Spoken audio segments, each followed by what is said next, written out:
do that, I'll just never met him. Perhaps you'll be all come down with me. Right, thanks everybody for attending tonight. There's, I'm sure that everybody's... Right, item number 1 on the agenda is the evacuation procedure.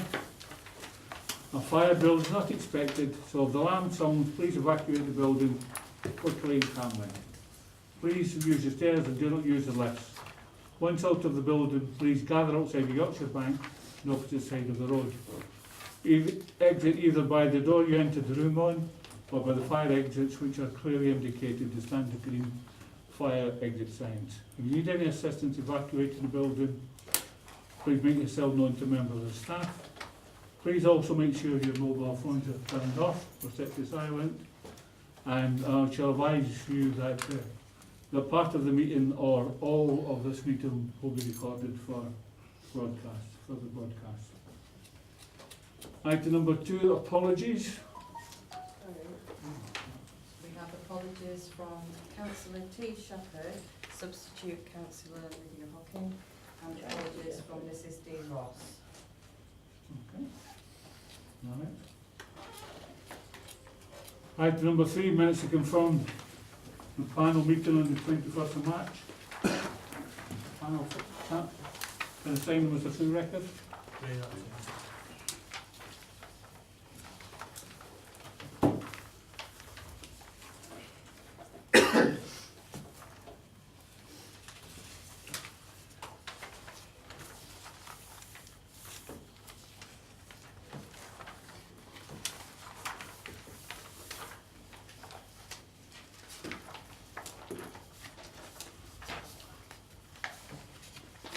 Okay. Declarations of interest, party work. Again, to Councillor Tandy. Yeah, thank you, Chair. Agenda item 6, Chair, the voluntary and community sector. I am advised that as the Hilltop Caldwell Partnership Board is mentioned in the financial part of the report, I should leave the meeting whilst the item is discussed. Okay. All right, with everybody? Thank you. Right. Right, and now we're going to item number 5, public consultation. At this point, I beg the panel's blessings or whatever it is. There's the majority of public speakers are going to be in the borough plan. What I would suggest to the panel, if we could do item number 6 first, the voluntary community sector monitoring reports, and then deal with that later. Because I would imagine that the possibility it might go on for some time. And I think it would be a shame to have the officer sitting waiting for his report. Does the panel agree with that? Yes, Chair. So, with your blessing, we'll take item number 6 first. Albert? Chair, we've got a speaker on item 6. Yes, I thought the report had to be presented first. Okay. Thank you very much, Chair. Just, yeah, so just quite quickly, just mind about the business on the agenda. So what is there in front of you is the report for quarters 1 and 2 for 2018-19 for the performance of Warwickshire Carver and the CAB. And again, generally speaking, on all areas of performance and activity, there's been no issues. CAB had a slight blip in terms of number of contacts for that period, but that has subsequently picked up. That's been something that's never happened before, maybe down to the number of holidays in that period, quite unexplained. But generally speaking, on all fronts for both organisations, the performance hasn't been a problem. I don't know if, hopefully everyone's had a chance to read the report, so if anyone's got any questions, I'm more than happy to take questions. Okay, before that, the speaker, Mrs. Condacor, would you like to speak? Yeah, I only just really wanted to say one thing. I just, in terms of the overall figures, the CAB ones being down, I think that's fairly irrelevant actually when you look at the numbers that are being seen. and I think it really illustrates, particularly with the case studies, that people aren't attending with just one, issue. They've got multiple very complex issues and things, and the money saved, and brought back for the population, massively outweighs any money that is spent supporting CAB. Thank you, Ms. Connor. Any points of clarification for the speaker? No? It's open to the panel then. I will note that Councillor Tandy has left the room. Councillor?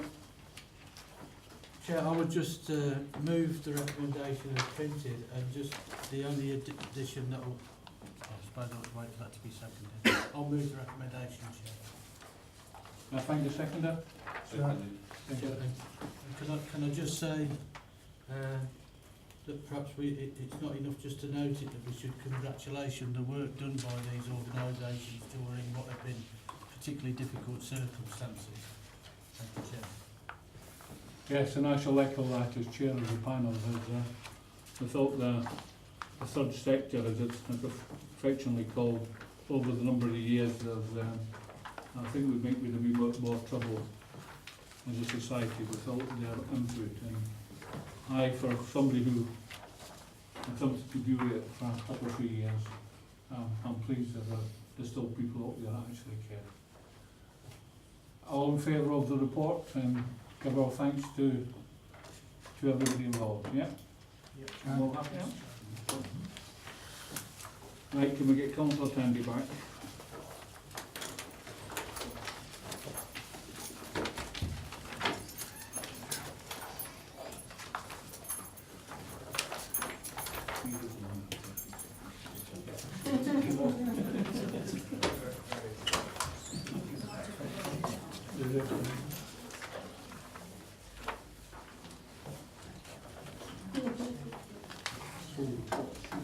Oh, yes. Yeah.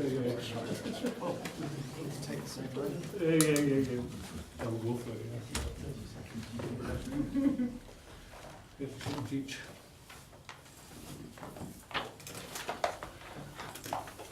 Right, everybody back in place, right, we shall take the public consultation part, and it will be, considering all the speakers are going to speak on one, the majority of them are going to speak on one item. That would be the consideration of the inspector's report, examination of the Nuneaton Borough plan. Look, or whoever going to deal with it first. Well, if I kick off, Chairman, I'll hand over to Catherine, and then I'll invite Hugh to address the panel. As the report says, it is fairly self-explanatory, but we have had the inspector's report. The report is recommending that with main modifications, the report would be sound, lawful, satisfies all the necessary requirements of the legislation, and can therefore be moved to Council for adoption. The report also makes clear that in effect there are two options open to Council when it comes to considering the matter. It can either adopt the plan with the main modifications as recommended by the inspector. The alternative, and it is the only other alternative, is to withdraw the plan. Those are the two options. So it is a very extreme, one extreme or the other. I don't want to say any more than that, Chair, at this point. I don't know whether Catherine has had anything in terms of what the inspector has actually said. It is set out in the report. Yeah, I think it's pretty clear. Tried to précis without losing what he was actually saying in each of the particular chapters, how he set out the report. And I think you've all had a copy of that report anyway, and hopefully you've all had time to look at it and digest what it is. And then I'm obviously here to answer any questions if you've got any later. Thank you, Chair.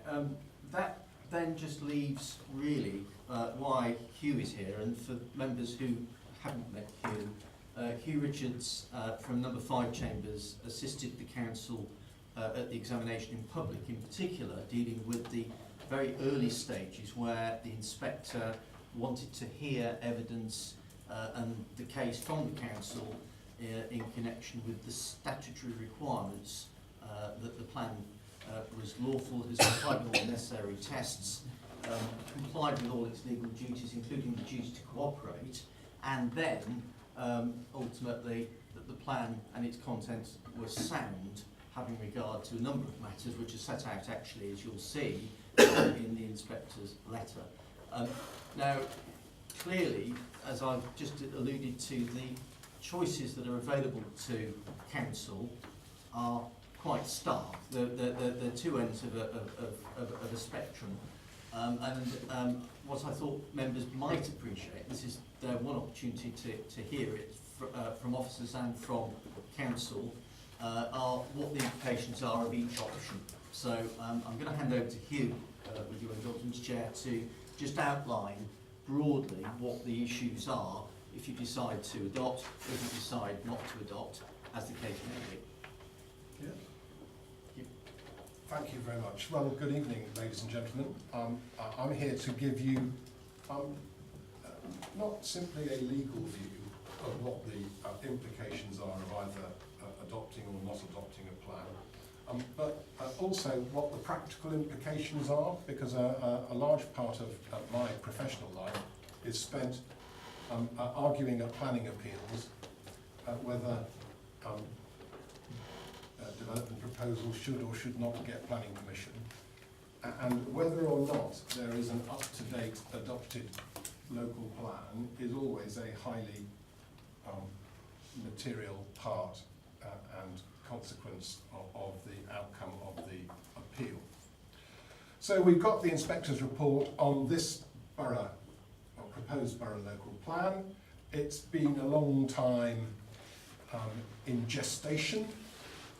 To my knowledge, there was certainly a first draft of it way back in 2015, and then there was another draft of it after that. But in June 2017, this local authority resolved that it was satisfied with the state of the draft and that it ought to be submitted to the inspector for independent examination. At that point, I think it was hoped that the independent examination process might take about 12 months. But here we are 24 months later, nearly, and the plan, according to the inspector, is now in a fit state to be adopted, or will be in a fit state to be adopted if the modifications to the plan that he recommends are accepted by council. When the rules for the plan-making process were going through Parliament, the first draft of the rules said the council will adopt what the inspector says, i.e. the inspector's recommendations will be binding and the council has no choice other than to accept them. But that was thought to be a bit heavy-handed, and therefore the Parliament introduced a second option, which was not to adopt the plan at all. There wasn't a middle ground where a council can cherry pick from the inspector's recommendations and say, well, in effect, well, we'll have that one, but we won't have that. Either you take all of the inspector's recommendations, or in effect you say, well, we won't have this plan. And people say, well, that seems a bit stark, to which the answer is, well, that's what Parliament intended. So, the local plan's important because that forms the basis for the council's decision-taking on planning applications. And it tells people who are interested, both landowners and developers and local residents, it tells all of those people where, in the council's view, development will be acceptable and how it will be acceptable and where it will not. And if somebody brings forward a planning application that's in accordance with the local plan, then the expectation and it's enshrined in a legal test, the expectation is that planning permission will be granted. If, on the other hand, you've got an up-to-date local plan and somebody brings forward a planning application that's not in accordance with the plan, then the expectation is that it will be refused. And everybody's clear and everybody understands where they are. The problem, in inverted commas, comes is where you don't have an up-to-date local plan. Because then, national planning policy says, subject to a few exceptions, that if the plan is not up to date, then planning applications should be granted unless, national policy says, and I quote, the adverse impacts of doing so significantly and demonstrably outweigh the benefits. In other words, national policy says we simply look at the adverse impacts of granting planning permission. They might be things like effect on landscape character, visual impact, highways impact, or ecological impact on the one hand, and then the benefits of doing, of granting permission, for example, delivering housing, affordable housing. Is the council delivering enough housing? If it's not, then the weight to be given to housing obviously goes up. If the developers have picked a balmy site because they're trying to put houses on a site of special scientific interest, or on a very dangerous road that can't be altered, or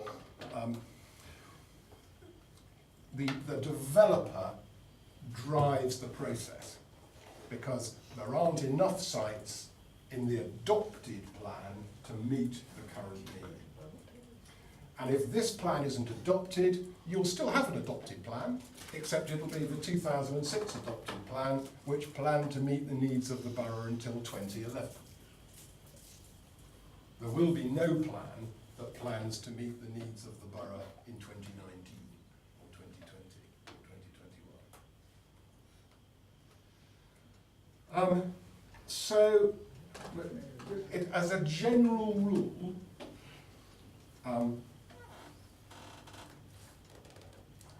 developers have more of a say about where development should go, where the plan is not up to date. We'll come back to that. Now, one reason a plan, you could adopt a plan, and it can quickly become out of date, because in national policy there is a provision that says, even in effect, even if your plan was adopted yesterday, if you can't demonstrate something called a 5-year supply of sites for housing, then your plan is deemed to be out of date. Okay? But the rules are, or the advice is that one of the things that the inspector will check and examine when a plan is submitted to him is whether on adoption there will be a 5-year supply of housing land. And this inspector has said, yes, in my view, on adoption there will be a 5-year supply of sites for housing. And so once that plan is adopted, if any developer were to come along and say, but you haven't got a 5-year supply of housing land, the council will be able to say, oh yes we have, because we've just adopted a plan and the inspector has said we've got a 5-year supply. Thereafter, you have to demonstrate every year that you've still got a 5-year supply. And that process is done usually by taking a census or a snapshot every year on or about the 1st of April.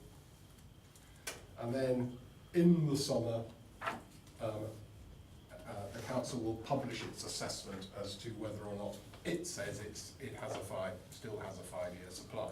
There is a new process being introduced whereby a council, if it wants to, can submit its annual statement to the planning inspectorate, and the planning inspectorate will look at it, and if it, and whatever the planning inspectorate says about the state of the council's 5-year supply, whether it's above 5 years or below 5 years, will then be binding on the council and the development industry in that borough for the next 12 months.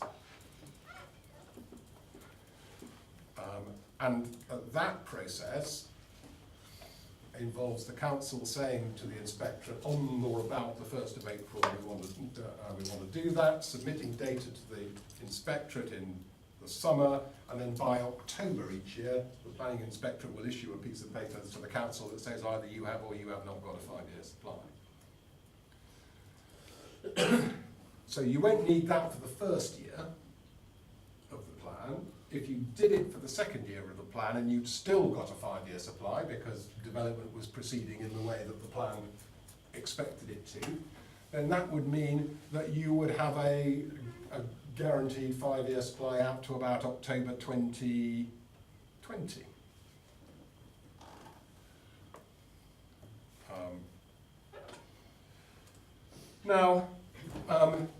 Measuring a 5-year supply is measured against something called the requirement. How much housing do we need? And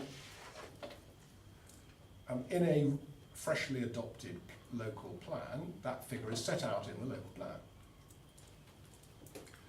But recently, there has been an argument about how councils decide how much housing they need. And a large part of the inspector's job in the early stages of looking at this plan was to decide how much housing does this borough need. And therefore, the government has decided to simplify the process, to cut out the scope for argument as to how much housing is needed. And therefore it has introduced what it calls something called a standard method. And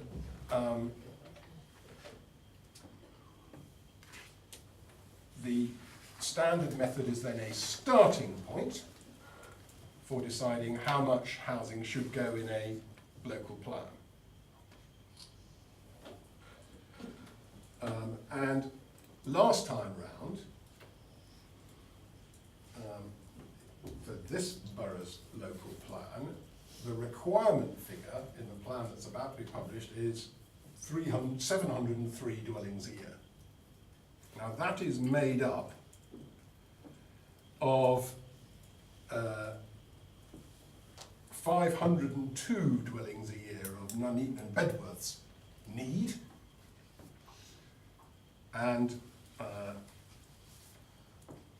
the rest of that need is 4,020 houses over the plan period of Coventry's largely unmet need. And that 502 figure of Nuneaton and Bedworth's need, 423 is based on population projections and household projections, and 79 of it is based on additional housing in support of the council's economic growth ambitions, to support that, and to improve the situation with regard to affordable housing in the borough. The main argument was over that 423 figure. What is Nuneaton and Bedworth's homegrown demographic need? And under the standard method, the equivalent figure is 418 dwellings a year, so very close. But what about, I told you that local authorities that have an up-to-date plan, the requirement figure in the 5-year supply is taken from the plan. If your plan is more than 5 years old, then the government says you don't use the figure in the plan for calculating 5-year housing land supply. supply, you use the standard method figure. So it might be thought, it might be easier to show a 5-year supply if we didn't adopt this plan with a figure of 703 dwellings a year requirement in it, but instead we had a plan that's over 5 years old, i.e. the existing 2006 Borough Plan. And then we could use the figure of 418 instead, and we'd be able to show a much bigger housing land supply. And if there was ever a risk that we might not have a 5-year land supply, it would be much easier to show a 5-year land supply. That is mathematically true. But what is needed is a 5-year land supply. It's a bit like being dead or alive. You can't be a little bit dead. You've either got a 5-year supply or you haven't. But even if you did not adopt this plan and withdrew it, and therefore planning applications were being judged against a 5-year land supply based on 418 dwellings a year, you would still have to show where that land was, but what you wouldn't be able to rely on would be sites that are in a plan you decided not to adopt, because you would be saying in effect that those sites were not suitable. So, in my view, not adopting this plan doesn't take you very much further. The other thing is that developers would come along and say, well, you may have a 5-year supply based on Nuneaton and Bedworth's own need on the standard method, but that's not the only housing that is required. Nuneaton and Bedworth has got an ambitious economic growth strategy, and therefore more housing than that is needed.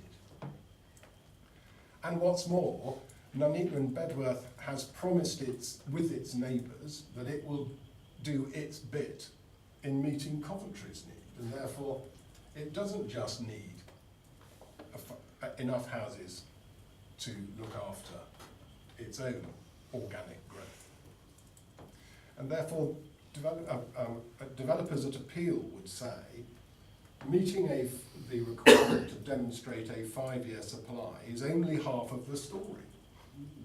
And therefore, on appeal, they will say we should be allowed to build houses on our appeal site.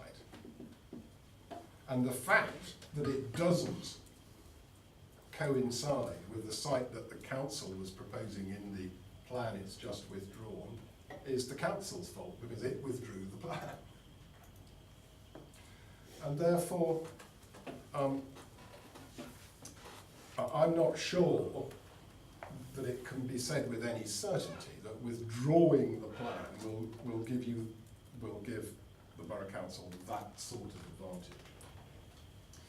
The other thing, of course, is if you withdraw this plan, you can't decide not to have a plan at all ever again,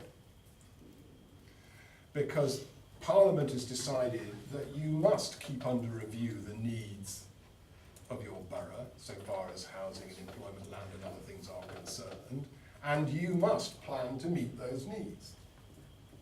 And therefore, if you withdraw this plan, you will immediately have to start plan making all over again. And the first question that you will be asked is, well, what's your housing need? To which the answer will be, well, the starting point is 418 houses a year, as it was last time. And to that will have to be added any additional housing needed to support any ambitious growth strategy that the borough may or may not have.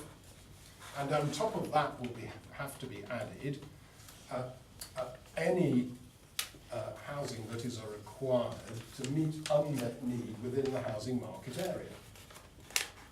Well, that does raise an interesting question that does bear thinking about, because you would want to know whether under the new method of calculating housing need, whether Coventry's need is going to go up or down. I told you that on the figures that the government uses at the moment, Nuneaton and Bedworth's need was moving from 424 down to 418. So I've had a look on that government website that tells us what everybody's need is, and Coventry's need is going up from 2,220, which is what it was in old money, and in new money will be 209 dwellings a year higher than it was in old money. And then I thought to myself, well, I better just check what the position is with other local authorities in the housing market area, like Warwickshire, North Warwickshire, Stratford-on-Avon and Rugby. And that's a bit swings and roundabouts. But the net position is that the position in the housing market area outside of Coventry and of Nuneaton and Bedworth is that the starting point for need is going to go, the figure is about 90, but off the top of my head I can't. 14. Yes, here we go. It's going to be down by 82.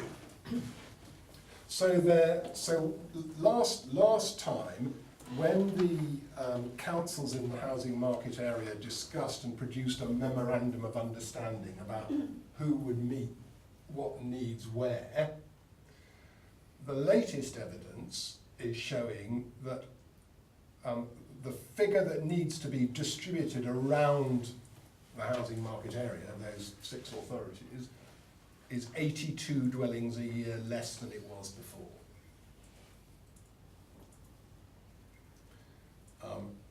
Now, that is based on the current standard method.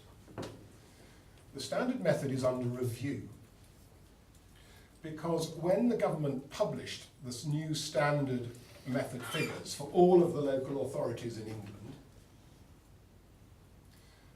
somebody in the Department for Communities and Local Government forgot to add them all up. And that was just at the time when the government was saying, what we need to meet the national need is 300,000 houses a year. And that was to be the target by 2020. And then somebody decided that they would add up all of the figures for all of the local authorities for standard need and see if they came to 300,000 a year. And guess what? They didn't. They came to about 250,000. And then the Office for National Statistics published some more figures that caused the figures for standard need to go down to 230,000. So the government said, hang on a minute, don't use those new figures, use the old figures, stick with your standard need figure that all total 250,000, and in the meantime we will review how the standard need is calculated, how the standard method operates. The result of that review is not yet to hand. But what I'm saying to you is at the moment, Nuneaton and Bedworth's figure on the standard method is 418 dwellings a year. That may go up, because I cannot see that the government is going to revise the standard method to do anything that produces a national figure closer to 300,000 than the current 250,000. So where does that leave us? Well, that leaves us with saying this, I think. If you don't adopt this plan and withdraw it, you will have to start plan making all over again anyway.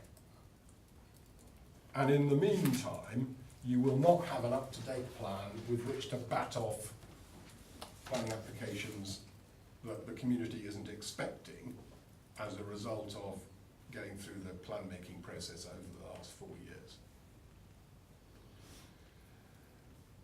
If you adopt this plan, the inspector has said it's sound as long as you carry out an quote early review of it. The officers are recommending actually that that process should start immediately, and I think that would be sensible.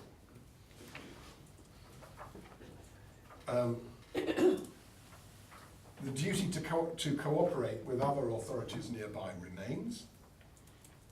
And the first thing that will need to happen on a review of the plan is for the 6 authorities in the housing market area to get together and do a fresh housing needs study to see, A, how many houses are needed in the housing market area going forward, and B, if where they should be distributed if Coventry still can't meet all of its own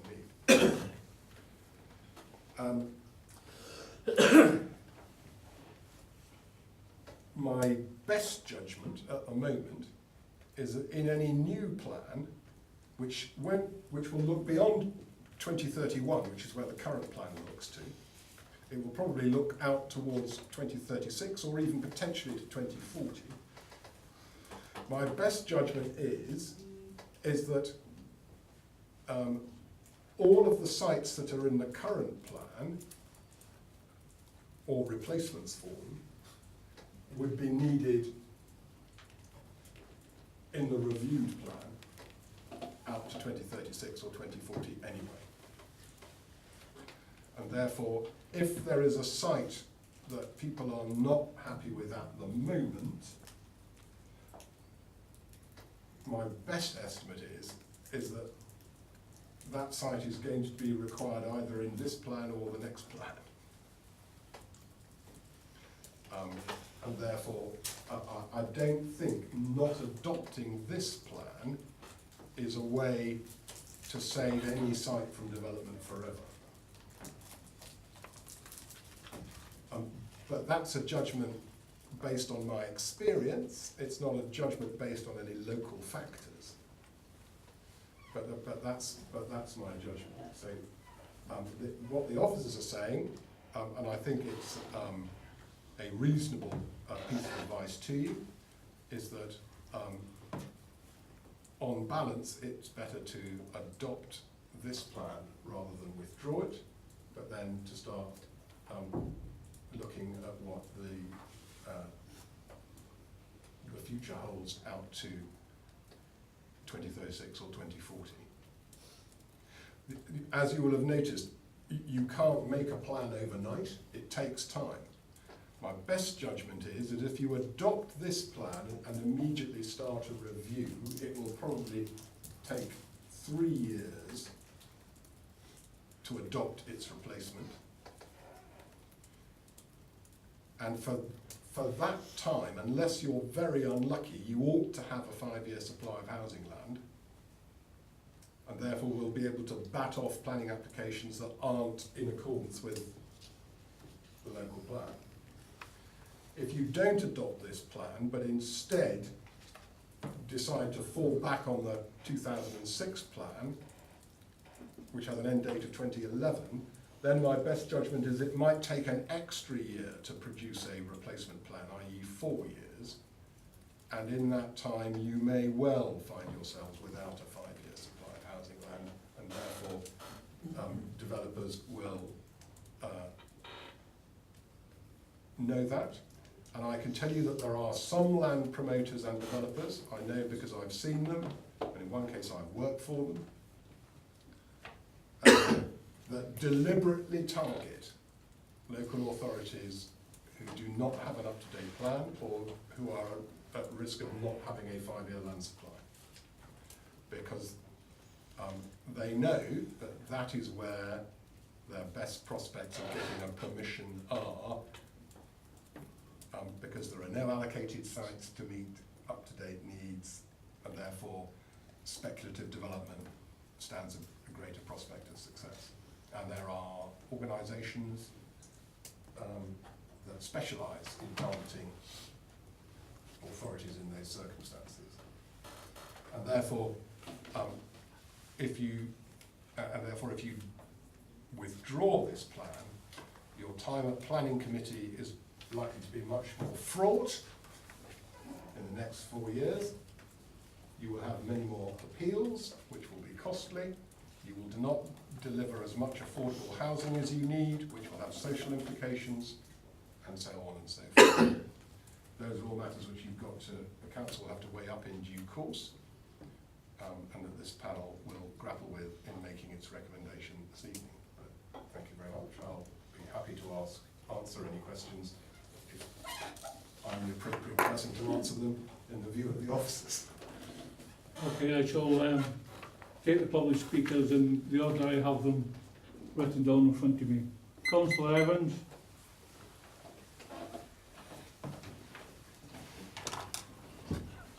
Yes, thank you, Chair. Thank you for giving me the opportunity to speak this evening.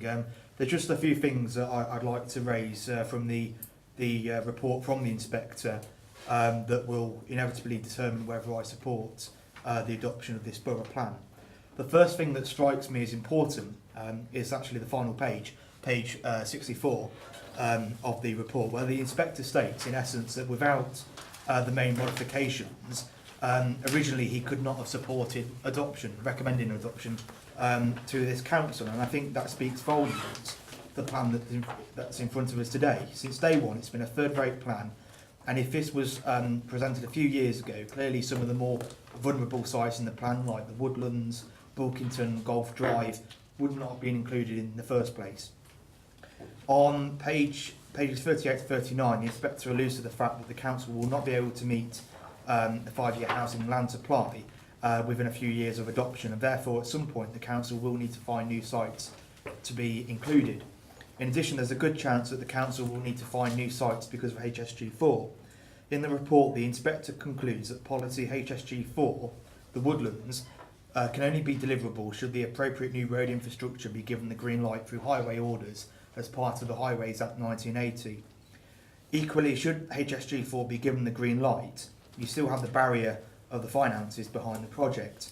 Despite the recent statement of agreement between the developers on HSG4, no developer has committed to come forward with the £4.4 million needed to deliver the policy, nor will this council or Warwickshire County Council come forward with it. Therefore, it's highly unlikely that you'll be able to meet the 689 figure, and that the figure of 170 is probably more likely. So that means you'll have to look for new sites. So what it means is that, even if this plan is adopted, sites across the borough which are not in the plan at the moment are still at risk of development. Page 61 of the report talks about the duty to cooperate with Coventry.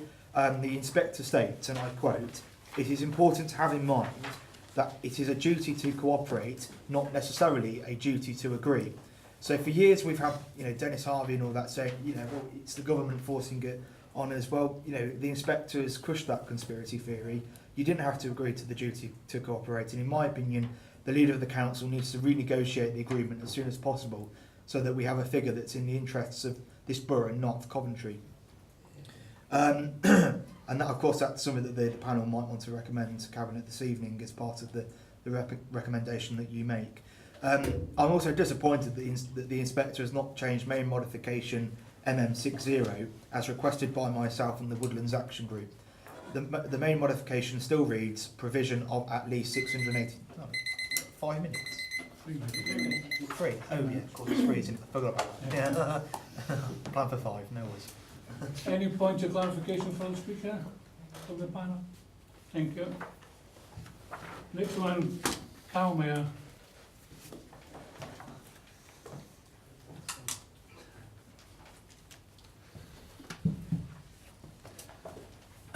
Thanks very much, Chair.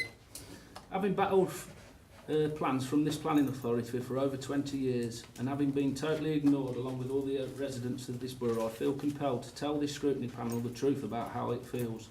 This Labour-run authority has run shambolic consultations designed to keep its taxpayers' residents in the dark from start to finish. Given the fact 3,800 people objected to the plan and only 80 were for it, Also, in the following consultations, which there has been many, I would like someone from this council to tell me how one resident of this borough has ever been listened to. The duty to cooperate with other authorities is a prime example of the dark arts of this council, and it's designed to keep people in the dark. The residents of this borough have never been told the truth about accepting 4,000 extra houses from Coventry. The former leader and portfolio holder for planning, until their departure, spun a web of deceit on the overspill, saying things like, "We will not be bullied into accepting, and don't blame us, blame the government for the overspill," which is all on video on the council website. On page 50 of this agenda, the duty to cooperate, point 4.23, it quotes that the legal duty to cooperate has been met. This only tells half the truth of the current situation, given that the inspector in his report on page 7, point 18, last sentence, clearly states it is important to have in mind that it is a duty to cooperate, not necessarily a duty to agree.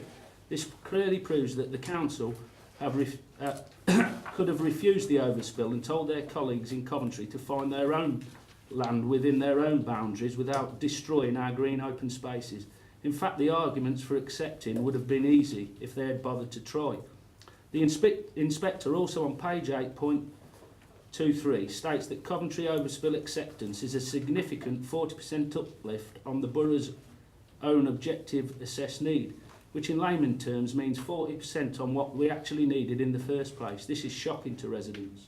The secret way this council has accepted this damaging overspill is a disgrace, and any councillor with sites in the plan who votes for adoption is voting for 4,000 extra houses from Coventry that we did not need by law. The ones it mainly applies to are councillors Glass, Daffin, Doherty and Beaumont.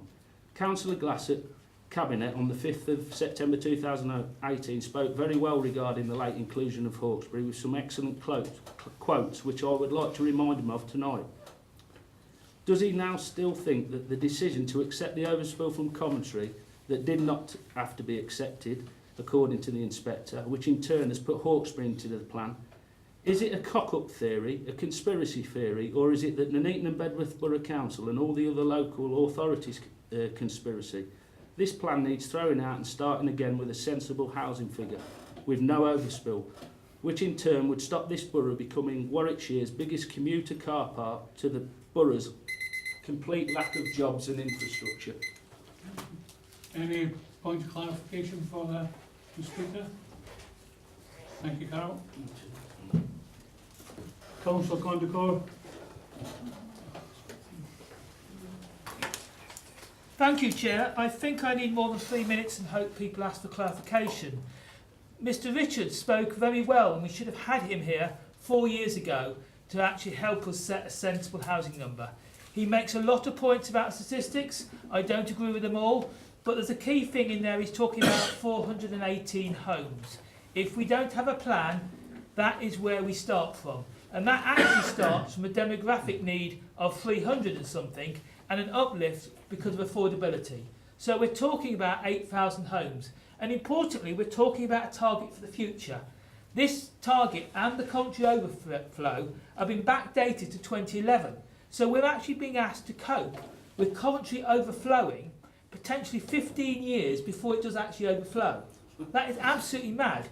And our current plan, we have to catch up for that overflow. So effectively, we've got to build 200 homes a year from 2011 to cope with Coventry not coping with its population, which it is actually coping with at the moment. Coventry doesn't actually overflow till the mid-2020s, and with the 11,000 student flats they're building for the students, it may very well be coping fine by 2026. And if you look at the plans in the actual house building, Warwick is building faster than planned, Coventry is building faster than planned if you properly count the students. And they are now required to be properly counted in the new national planning framework. Mr Richards mentioned the 90,000s, 80,000s. The ONS household projection for Coventry and Warwickshire is 70,000 now. It was 80,000. The sum of all our plans is 90,000. So we're trying to build across Coventry and Warwickshire 20,000 more homes than the ONS says the population will grow. And part of the reason for that is it wants more affordability. It actually wants to, these add-ons. But these add-ons surely only happen in the future. And the whole point of this new method is you take a year, say 2016 or 2017, you look at the house prices and the demographics from that year, and you do the calculation, this new method. That would actually work perfectly. It does the right thing. The old method, and actually backdating it to 2011, creates the crazy scenario where we have to build 702 houses a year. We haven't built them. We're 8 years into the plan. We're building 600 a year. We're being asked to build 1,500 a year to catch up with the shortfall. So this plan will instantly, after the 2 years, fall into a massive backlog on our 5-year target, because our housing trajectory is just plain crazy. I asked this committee to terminate the Memorandum of Understanding with Coventry, terminate this plan and start again. Thank you. Any points of clarification for the councillor? No? Thank you, councillor. Mrs. Condegara. Thank you. I won't list all the reasons why I don't think this plan should be adopted, because I've stated various things all the way along and in front of the inspector and everything. But my main concern is the sustainability. It's got all sorts of bits in, and it implies that it's sustainable, but we're not getting sustainable development, even in the developments that are going on now that, you know, were areas in the plan. And it's just getting worse and worse. We've just had loads of hedgerows torn out on the bit between at the back of Milby Drive, you know, off Higham Lane and things. We're hearing more and more about climate change. There's just a report today from the government, and 80% of people think climate change is a big, huge issue and things. We're just losing all our soil, which is a key thing for holding carbon. We're losing hedgerows, trees and things. And the council are not enforcing it. Every application that comes, even if it supposedly fits in ticks all these boxes and things, it comes with all sorts of conditions, and no one is checking that the conditions are being adhered to. It's just mad. And air quality, I wish we'll have to start not calling it air quality, because it's actually air pollution that we're measuring. And again, every other week on the telly, in the papers and what have you, there's more and more evidence of the problems that are occurring across the whole population with air pollution and things. And this whole plan does not take into account half of that. All major developments will be required to demonstrate that they would have an acceptable impact on health and well-being. Well, they're having a completely unacceptable impact on health and well-being. We're losing all this greenery, which is needed for mental health. There's nowhere to go for a walk out from these places without going just between the houses and things. From St Nicholas Park, which used to be able to just walk into the countryside, we can't do that anymore, because it's all been just trashed and pulled out and what have you and things. So we need to start again, because nothing is being taken into account. Okay, thank you. Any point of clarification for the speaker? No? Do you want to come back to some of the points? Yes, it might be useful if I just said something about the duty to cooperate. It's been pointed out that the duty to cooperate is not a duty to agree, and that is legally correct. That is legally correct. But it is a requirement that a plan should be, quote, prepared positively, unquote. And preparing a plan positively involves speaking with your neighbours, and if they have needs that they cannot meet within their boundaries, and planning is not a respecter of administrative boundaries. If there are needs that cannot be met within boundaries, then it is the duty of their neighbours to have a go and see if they can help out. What happens if they did refuse? Well, No, can we go through the chair before the chair?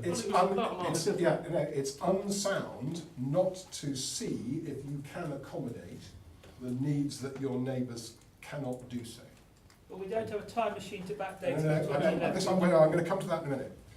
So, if you simply say, we will not take any overspill from Coventry, that is unlikely.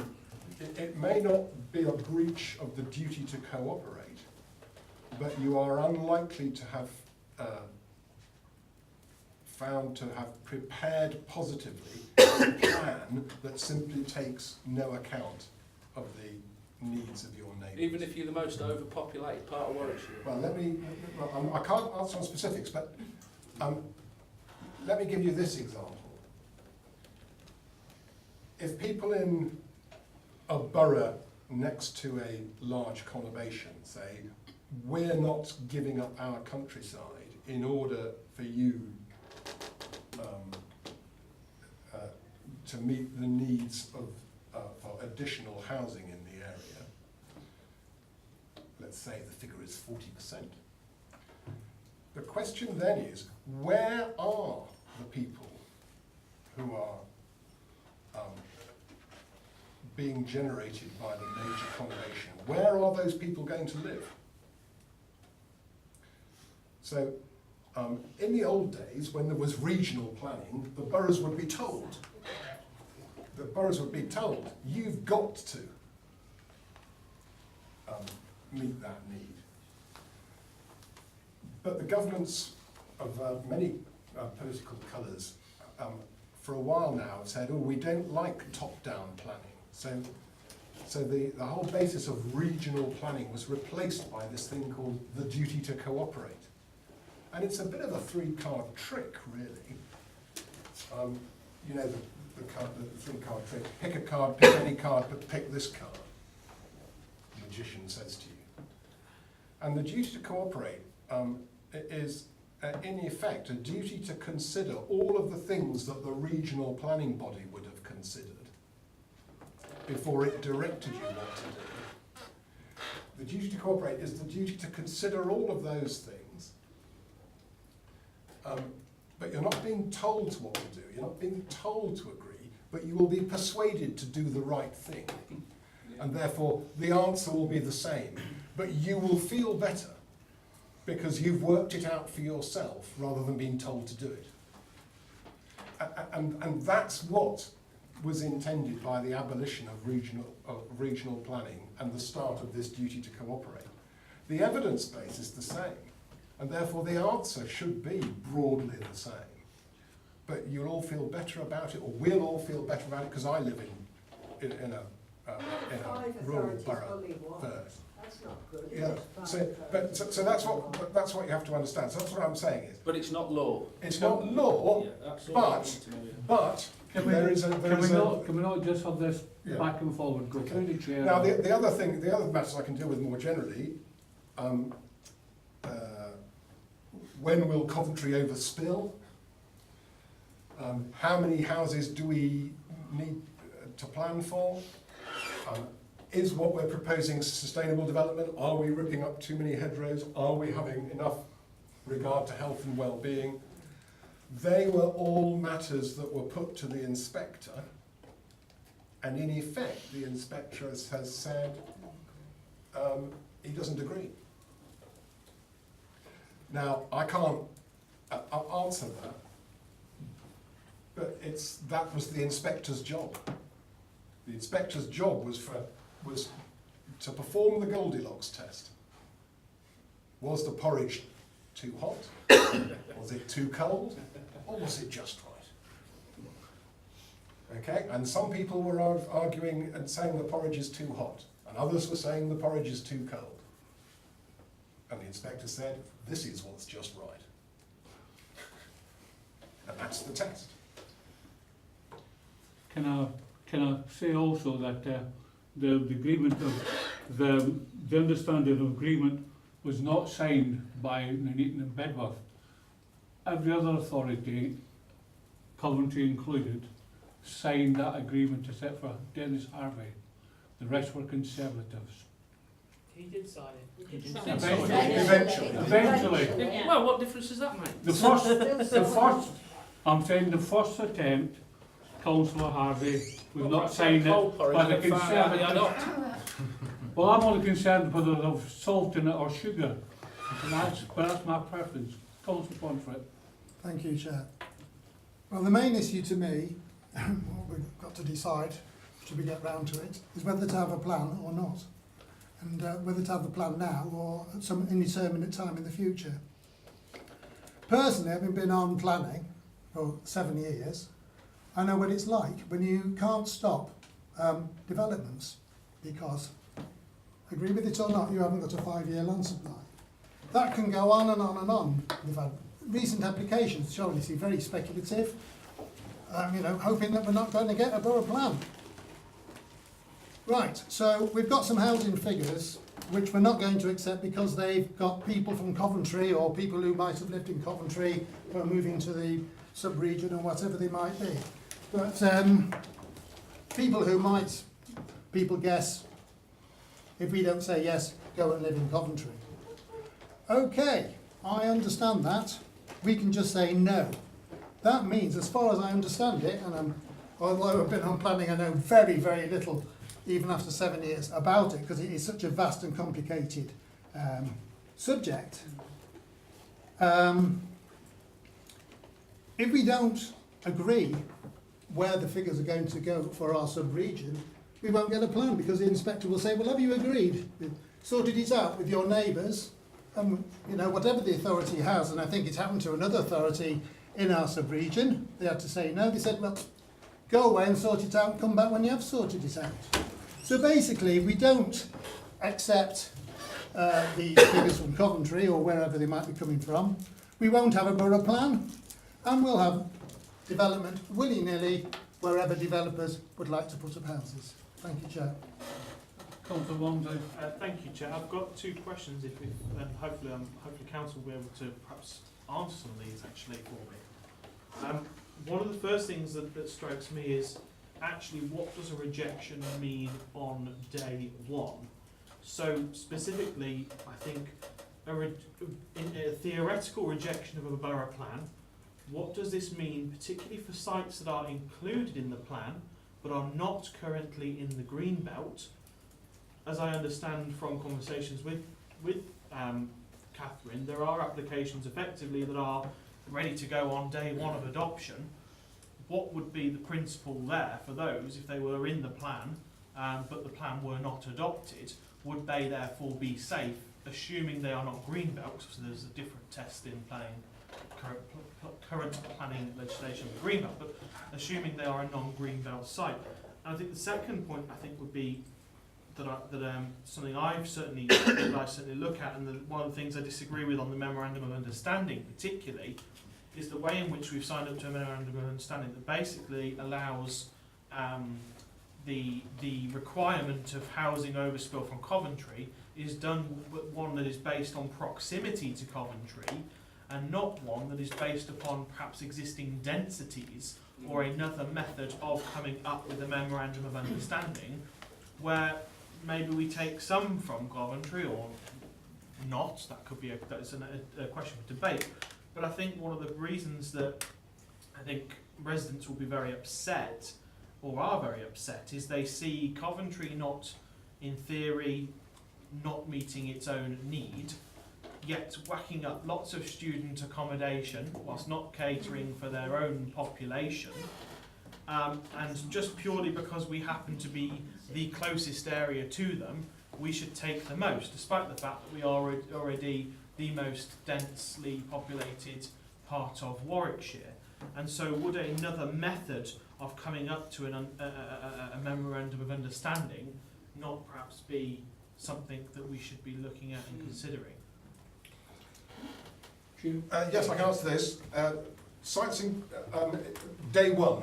So planning committee meets the day after the plan's withdrawn to determine a planning application that's on a site that's in the plan but's not in the green belt.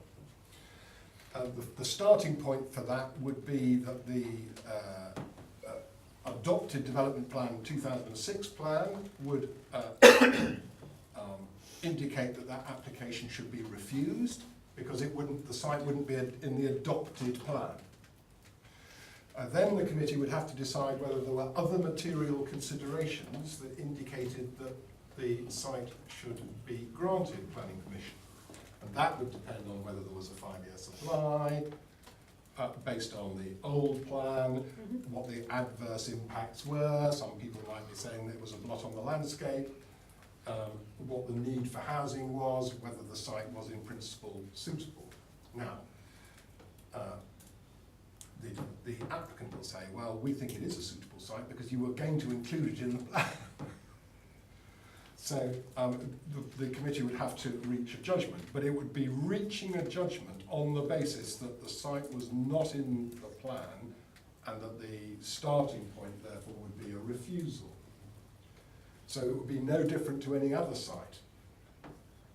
The fact that it was in the plan would mean that the council had formally supported it, but other people were no doubt objecting to that site's inclusion and would still want to see it refused.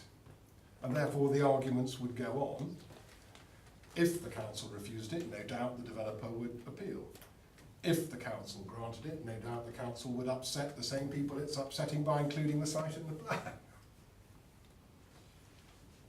But you would just have to work, as you're doing now, with a plan that's out of date. And you wouldn't have the benefit of working with a plan that's up to date. So it does not give that site a reprieve? In practical terms,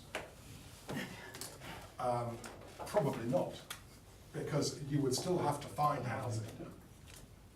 And that's a site that's been looked at and has been found to be suitable given the need of housing that exists. So I don't think it will save non-greenbelt sites. Greenbelt sites, slightly different because you don't approve planning applications on sites in the greenbelt unless there are very special circumstances and the need for housing is not generally regarded as being very special enough. But my view is that if withdrawal of the plan saves those greenbelt sites for a bit, they are unlikely to save them in the medium to long term. Okay, thank you. Councillor Longdon. I get another question. Yeah. Oh yeah, sorry, tearing up the MOU. The memorandum of understanding was not just looked at by this planning inspector. It was the Coventry local plan inspector looked at it, the Rugby local plan inspector looked at it, the Warwick local plan inspector looked at it, all checking whether or not they should be satisfied that Coventry could not meet its needs and that Coventry was doing the right thing by, quote, exporting all of those houses to its neighbouring boroughs. And all inspectors came to the same conclusion, that the signing of the MOU was justified. Could I just add something to that as well? The memorandum of understanding was really for this round of local plans as well. So if you actually read the memorandum of understanding, it's run out. We've signed up to it and we've incorporated what it says into the local. So for any review of all the plans, and all of the local authorities have either got a policy within them or have signed up to early reviews of the plan, that process will have to be gone through again for the next round of the local plan. And it may not be a memorandum of understanding. The recent legislation, it should be a lot wider than memorandums of understanding. You should actually have statements of common ground with everybody, so not just your neighbouring authorities in your housing market area, but some wider ones as well. So we would, for instance, in our borough, also have to talk to Hinckley and Bosworth. We may even have to go as wide as Tamworth and other places in Leicestershire, because they're very close to us. That doesn't mean that we'll have to take any of their, but we still have to have those discussions with them.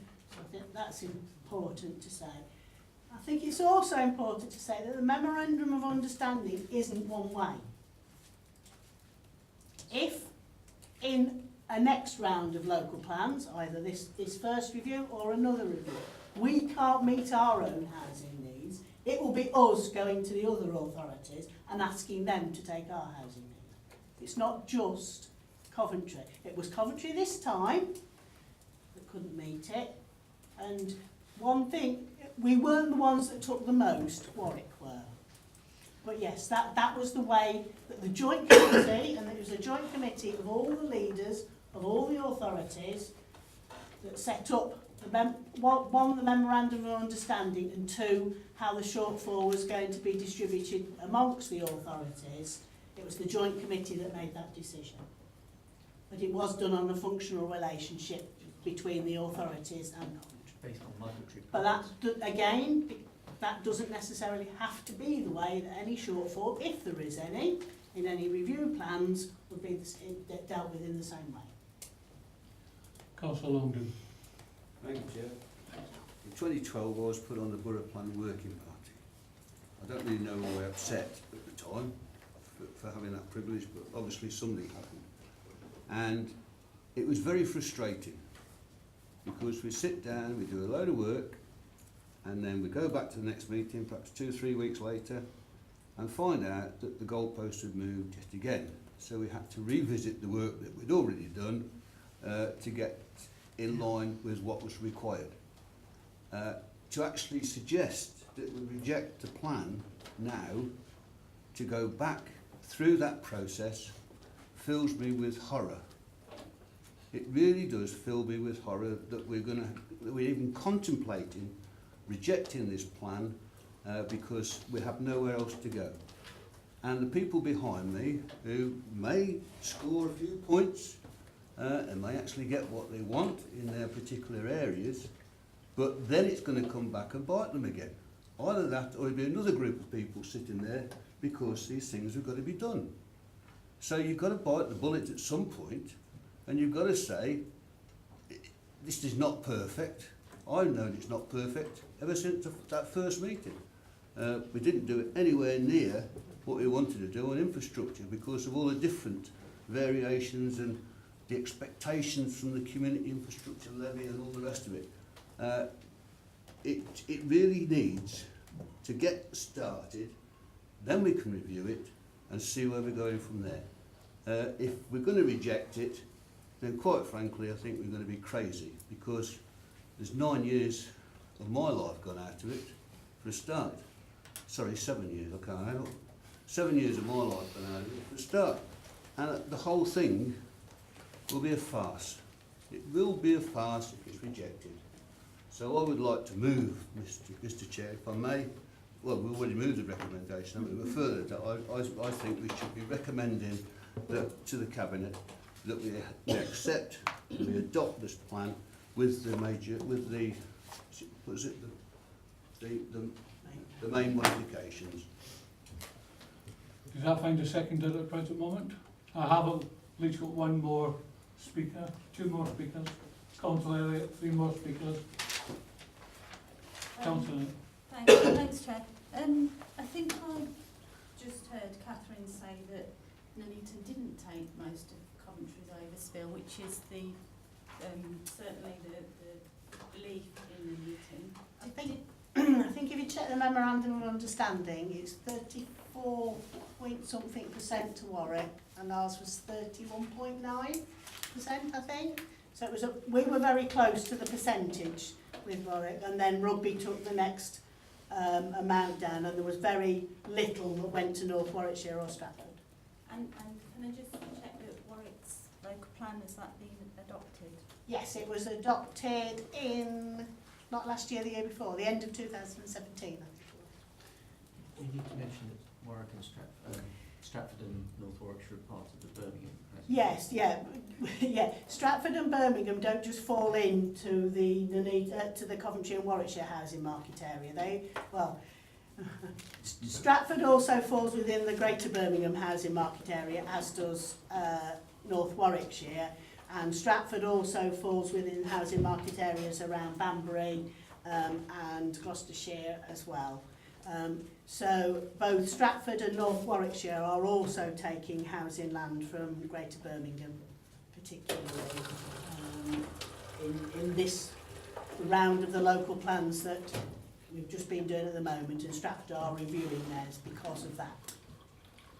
That helps. So I would say one thing to the panel, apropos what's just being said. My professional experience is that you will never get a plan that every councillor is happy with, because you'll never get a plan that every person is happy with in every detail. But my professional experience is there's only one thing worse than having a plan that you're not wholly satisfied with, and that's not having a plan at all. Councillor Wilson. Thank you, Chair. I've got a question first, then I'll go on to comments. I just wanted to clarify something in my own head about what you said earlier about the 418 dwellings per annum, because the inspector's report at page 101 says 385. Could you just clarify why there is a difference, if there is a difference? Which page? 23 of the report, paragraph 101. It says the revised MPPF states that other than in exceptional circumstances, new standard method should be used to determine local housing need. For the Nuneaton and Bedworth, the standard method currently indicates a need for 385 DPA for the period 16 to 26. This is materially lower than the 502 DPA on which the plan is based. The answer to that is I don't know, but the figure on the website I was looking at this afternoon was 418.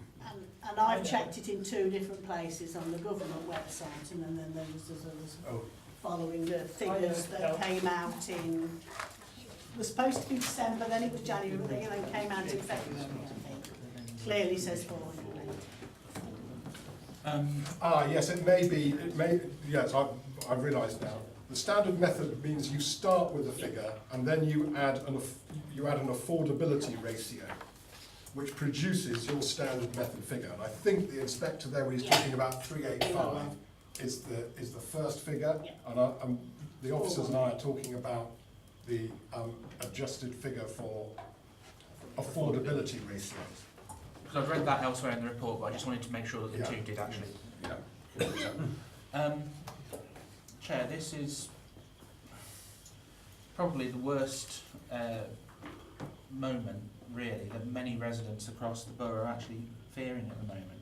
And I'm looking at this not just as looking at this report, but also looking at the lessons learned moving forward, because I don't think anyone in this room, regardless of shade of colour, would say that the borough plan has been a perfect exercise in how to conduct a local plan. And I think we need, if we are an overview and scrutiny panel, we need to recognise some of the pitfalls that have happened as well, and make recommendations to Cabinet to try and make improvements moving forward, especially if we're going to be doing a review, which is going to be important. So, to that end, I have some recommendations I would like to make to Cabinet. Because at the moment I cannot vote to put my areas in danger without some safeguards in place. The first recommendation I would like to move is that the borough plan should not be considered by full council unless it is accompanied by a proposal and mechanism to conduct an immediate review of the borough plan in an open, fair and transparent way. At the moment, all we've had from the portfolio holder is a general undertaking that a review will be conducted at some point soon, but nothing actually set in stone or a policy on how to do that. I think I, as a councillor, and also residents, need to see, before this is signed, sealed and delivered, how exactly this council is going to move forward about reviewing the policy. Secondly, further to paragraph 106 of the Inspector's report, this committee shares the concerns about the audit trail and site selections for development and requests the Cabinet to instruct officers, so this is a request to Cabinet, to instruct officers to prepare a robust policy regarding ensuring that site selections for the future are clearly auditable and transparent. And thirdly, that a review of the borough plan should commence as soon as possible in the next municipal year so that it can be done under the new NPPF, using the most accurate up-to-date figures and using paragraph 101 as amended with the 418 as a starting point for our housing need, which indicates 418 DPA rather than 502 dwellings per annum as under the current plan. I think that is also critical for residents, because the sooner we can look at using the most up-to-date evidence that is needed, it might only be 84 houses less. But when you add that over the 20-year lifetime of the plan, that is a housing site. That is a significant amount of housing that may or may not have to be considered. And I understand the argument being put forward by council about if you don't do it now, you might have to put that site in later. Well, if the evidence suggests we don't have to put that site in until later, why shouldn't we protect that site as long as possible for residents? If it means that residents get 5 more years peaceful enjoyment out of a plot of land, I think that's worth it.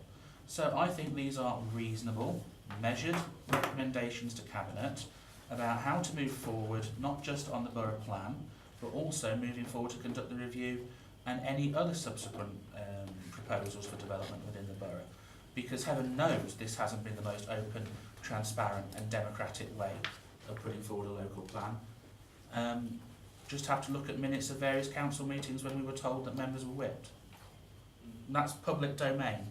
That was an admission by a councillor that he was whipped on how to vote before going into borough plan meetings. I accept other people might not have been whipped, but that councillor certainly said he was. Whether other members got the message, I don't know. But if that is on public record and the councillor says that, that undermines the whole basis for putting a borough plan together, because no one will trust what's happened, and no one does trust what has happened, Chair. So I would move those recommendations. Second or three, Chair. Suggest they change the 418 to just the standard method. Yeah. Bear in mind it's going to change. Yeah. 418. Because that changes every year. Councillor Panda. I just need a clarification about the green belt. When, like, we are taking over spill from Coventry, and how is it advisable to sacrifice our green belt when they got their green belt? Their residents are fighting for those green belts, not to make any houses. So, how it's possible they are fighting for their, when the Coventry local plan is examined, when the Coventry local plan was examined,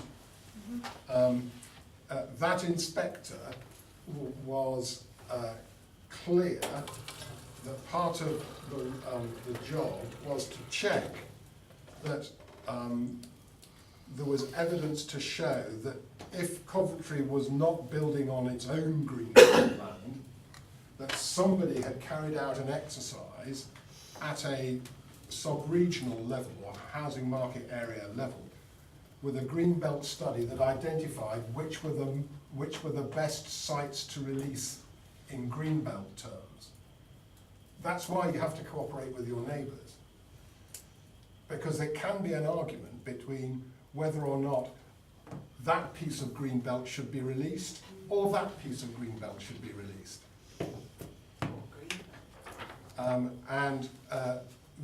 The argument and the evidence needs to assess that without worrying about in which borough or district the green belt falls. Because that's how you plan across boundaries. In the old days, the regional planning body would have done that exercise and would have told you. But now, in the duty to cooperate, you are expected to carry out a joint evidence study and reach an outcome that everybody agrees to. But not by law. But not by law. Some people, when they understand what the end of regional planning means, think, do you know what? We'd rather have the regional planning back again, because then we've got somebody to blame when we were on the doorstep. And now we're getting the blame. But that's the consequence of localism. But that's a whole different talk. I can talk without notes on localism for 2 hours, I can assure you. We shall wait for another time for that. Councillor Hancock. I'll come back, Chair. Okay. Thank you, Chair. Did you want to come? No, you can go. Chair, I think it's fair to say it's been a long time to get where we are here, and certainly if I've just very briefly talked from a planning applications committee viewpoint, obviously the concern there is about extra development pressure on things getting approved because you haven't got a local plan in place. And in fairness, I don't think we've had as much pressure as I was expecting. I think I've started to see it come in the last couple of months, more and more. But by and large, I don't think it's there, but the pressure can be there. And you was right about the blame game, and in effect, we kind of all fall into that trap. And, we have all of our elected members in the House of Fun in London, where I don't think there's any party that doesn't say you need more housing. But then it becomes parochial, because when it becomes housing in their constituency, suddenly they're saying something different to what they've voted for in Parliament. And I'm talking about that across the board, Chair. I'm not blaming anybody particularly in that. What sort of brings me to the point of feeling that we've got to the point where we have to recommend this to adoption to the Cabinet is that we've already said, and to be honest I don't think there's any choice in it, that as soon as this is adopted, if it's adopted, that review process needs to kick in. It needs to be started as soon as that. I was under the impression that we'd already agreed that anyway, which gives me a problem with what's being recommended by Councillor Wilson. The review process has already been agreed by us, and I don't think you can avoid that anyway. Even if it wasn't, you'd be foolish not to go into that straight away. On a small matter, Chair, and I'm not sure how much it's been addressed within the local plan. And again, it's something that Parliament needs to get their act together on. We have lots and lots and lots of pieces of land in this borough that have had planning permissions where the owners of the land or the developers don't develop the land. Those bits of land would be able to take some, not a lot, but it all helps towards those figures. There should be an element of forcing people to develop something in a period of time and not just leave bits of land lying empty, blighting our communities, because that's what they do. Somebody mentioned earlier about the plan, and like it or not, and like everybody in this room will have bits they agree with, bits they don't agree with. That's the nature of it. So there's got to be a balanced view. It shouldn't be about parochialism for particular wards. We're all elected on a ward basis, but ultimately we represent everybody in Nuneaton and Bedworth on an issue like this. So it's an overall viewpoint. What the proposed plan does, it will provide that guidance to the council overall, the councillors, public, developers, and indeed the planning application committee when they're determining applications. So I'm pretty much there, Chair, but I'd like to add or proposing an amendment to what's been proposed earlier, or I'll take your guidance on it, or whether it's just an inclusion. And so what we've got at the moment is to adopt the plan with the main modifications as proposed by the inspector. And I would like us to add, and that would be to include mandatory training for all members of the council to enable them to better understand the plan, to be able to apply better to the corporate aims of the council and the planning applications committee. Can I find a seconder? Seconded. Councillor Tandy? Thanks, Chair. There's been an awful lot said this afternoon about this memorandum of understanding. And you get the impression from what some of the speakers have said that Councillor Harvey, I will mention his name, he was the leader at the time, basically got down on his hands and knees and begged to take the Coventry figures, instead of which, as we've heard, every single council leader across Warwickshire and the county council all sat down together and agreed the memorandum of understanding. The plan, and I'm sure I heard Catherine, I believe, say that all of the other planning inspectors from each of those authorities also agreed the memorandum of understanding for the figures that we finished up with. In relation to Councillor Wilson's proposal, whilst I understand absolutely where he's coming from, next week at the annual full council, Councillor Wilson is putting forward a notice of motion which relates specifically to part of what he wants to put to Cabinet, which is about having an immediate open review process of the borough plan if it is adopted. And it doesn't matter, and to be quite frank, the other was about all the other stuff that needed to go to Cabinet.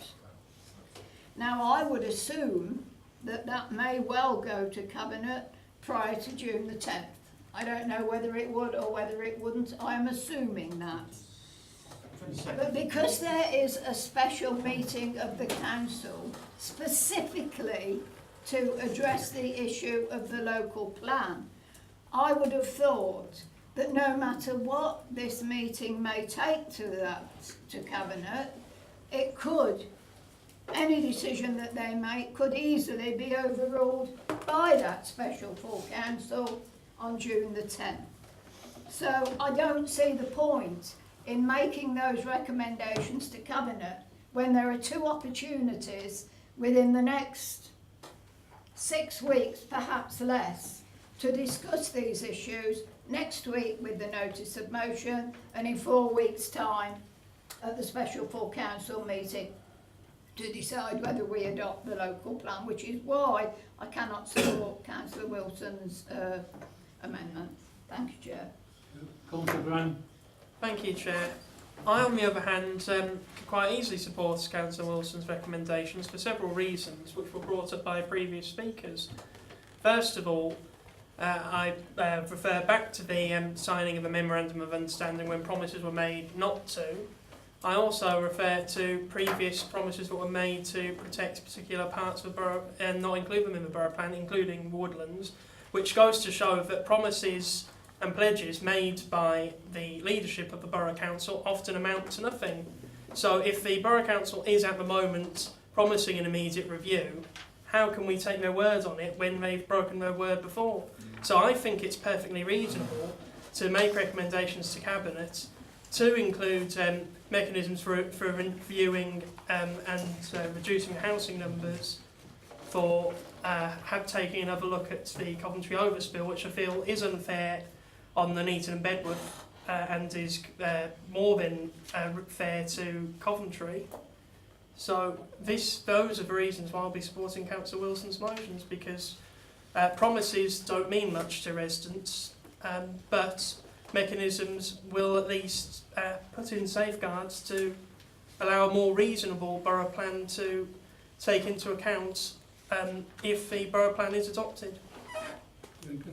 Phil, would you want to? Yes, thank you, Chair. I just want to check a couple of things. I think the first thing, in connection with Councillor Wilson's, I think it was third motion, just to suggest perhaps you might want to think about slightly rewording it, because by specifically referring to the 418, as Hugh and the report have both indicated, the government are reviewing the standard method currently, and therefore, and as Catherine just reminded me, it changes every year effectively, depending on the affordability ratio. So it might be wise to talk about the standard method as the starting point rather than a specific number.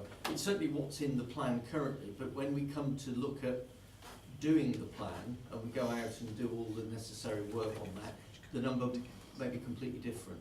So I just put that to you for you to consider before we put anything to the vote.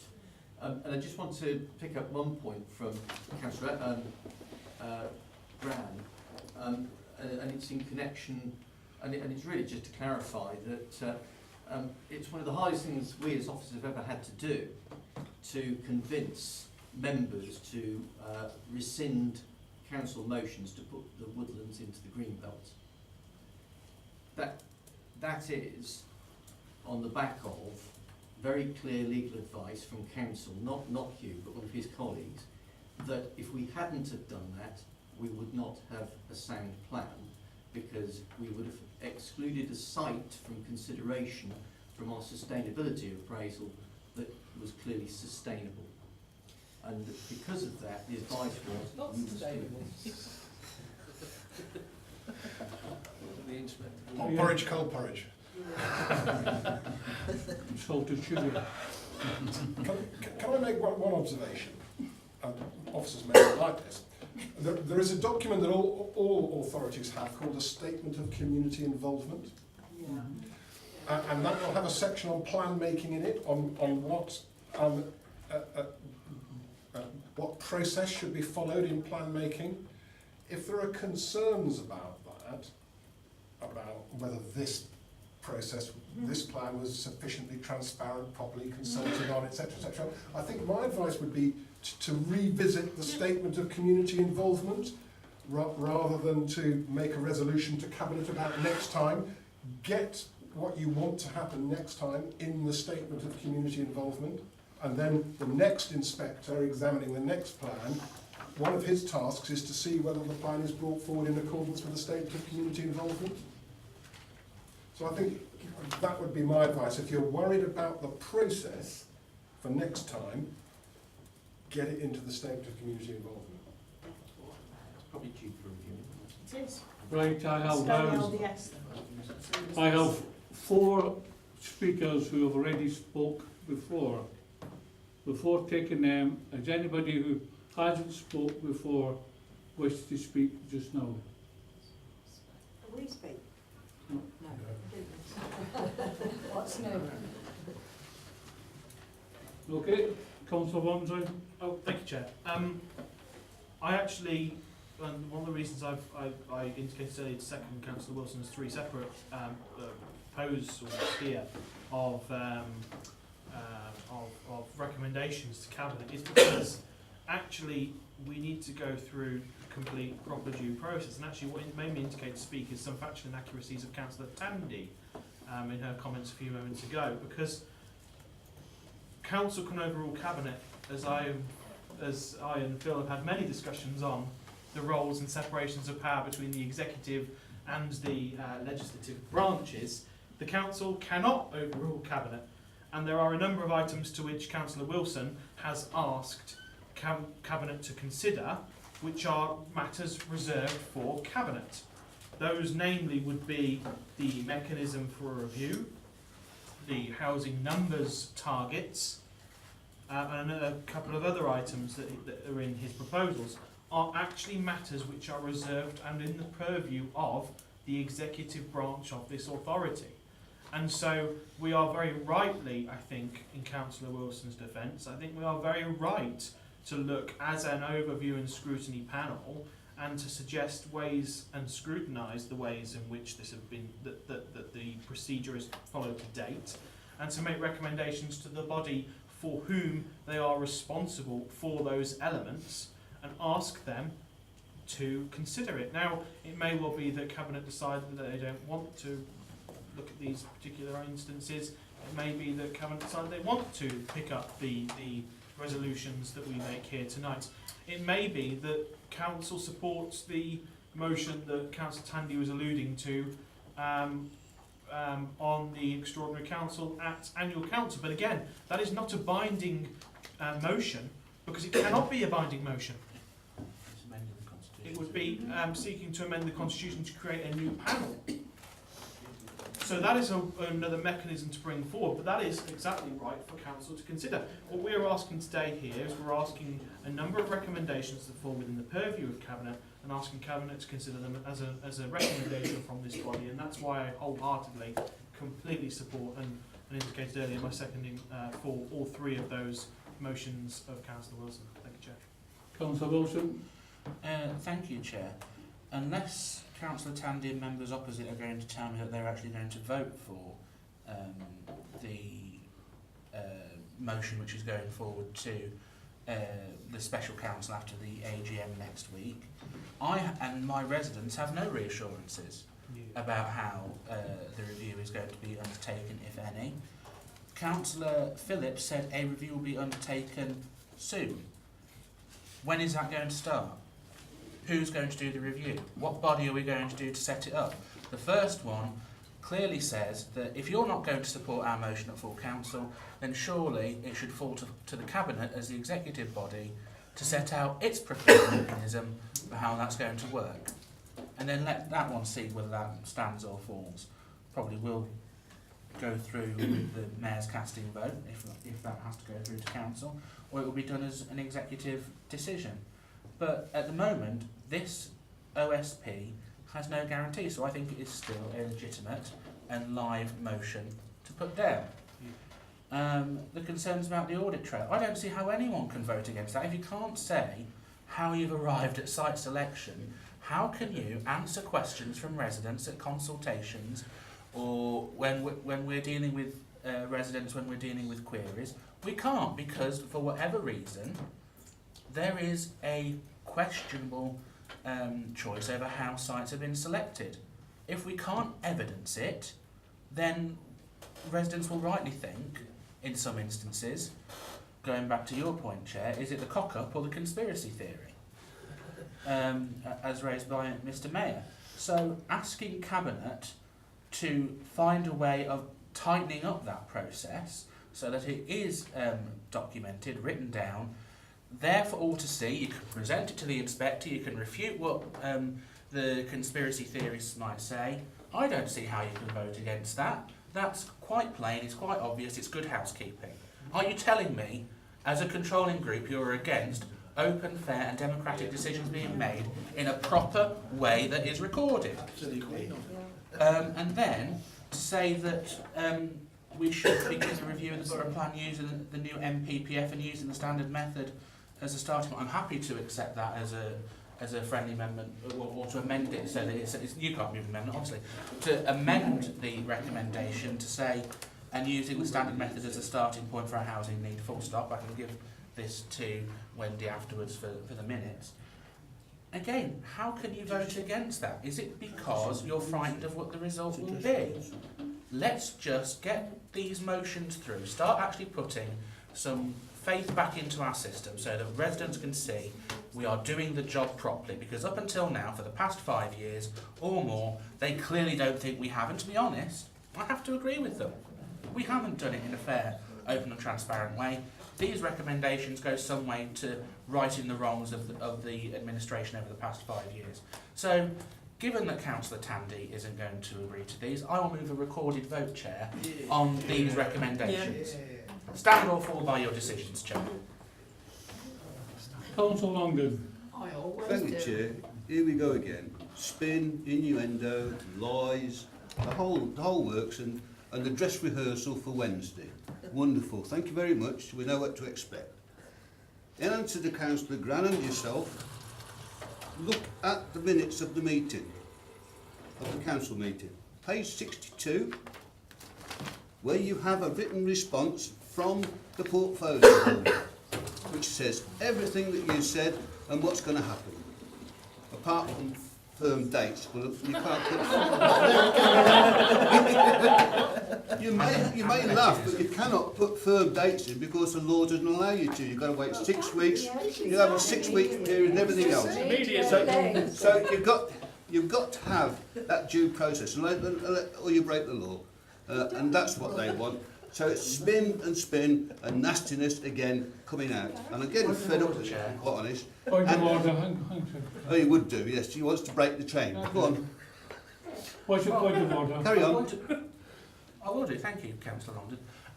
As a point of order, could we have advice from our legal officer, Mr Richardson, not Mr Richards, just so that we're being clarified, whether anything I have suggested or moved actually breaks the law? Because there's been an inference that I have moved something which is illegal. Yeah. Chairs, from what I've heard, no. So will Councillor Longden now be instructed to retract his statement? Yeah. What statement? What I've moved is illegal. I didn't say what you moved. You said it was not legal. Your answers are in here. And what you could be suggesting, it's not legal until to set the dates, because you've got to wait the periods, the time periods and everything else. It's all written out in the documents. Obviously you don't read things. So the whole thing is up for grabs, like you keep saying. And I'm getting fed up with the insinuations that people mislead or lie to council and they can't be trusted. Again, you're doing it, and you, Councillor Wilson, know full well that the councillor that made those statements about being whipped was lying. I was in every meeting with him, and we were never ever whipped. It was because of the personal circumstances of at that time appertaining to him that he lied. You know that, because I've told you enough times. Never ever was I whipped, and I had this argument time and again, and I sat on planning the county as well. And you cannot be whipped on planning issues, and you know that for a fact, and yet you keep dragging it up as some sort of banner to say that the whole thing was twisted and bent, and it wasn't. So there you go in again and turning these things around. You don't know where you're going with it, so I suggest that you start making apologies about the accusations you make. Because it's not on. No, you won't. Because as you said to the mayor at the time, you would not apologise to him until, you wouldn't apologise until hell froze over. And that's your attitude with everything. Thank you, councillors. Councillor Hancock. Yeah, Chair, I just wanted to say that it's unfortunate the position we've got to now and what's being said across the tables.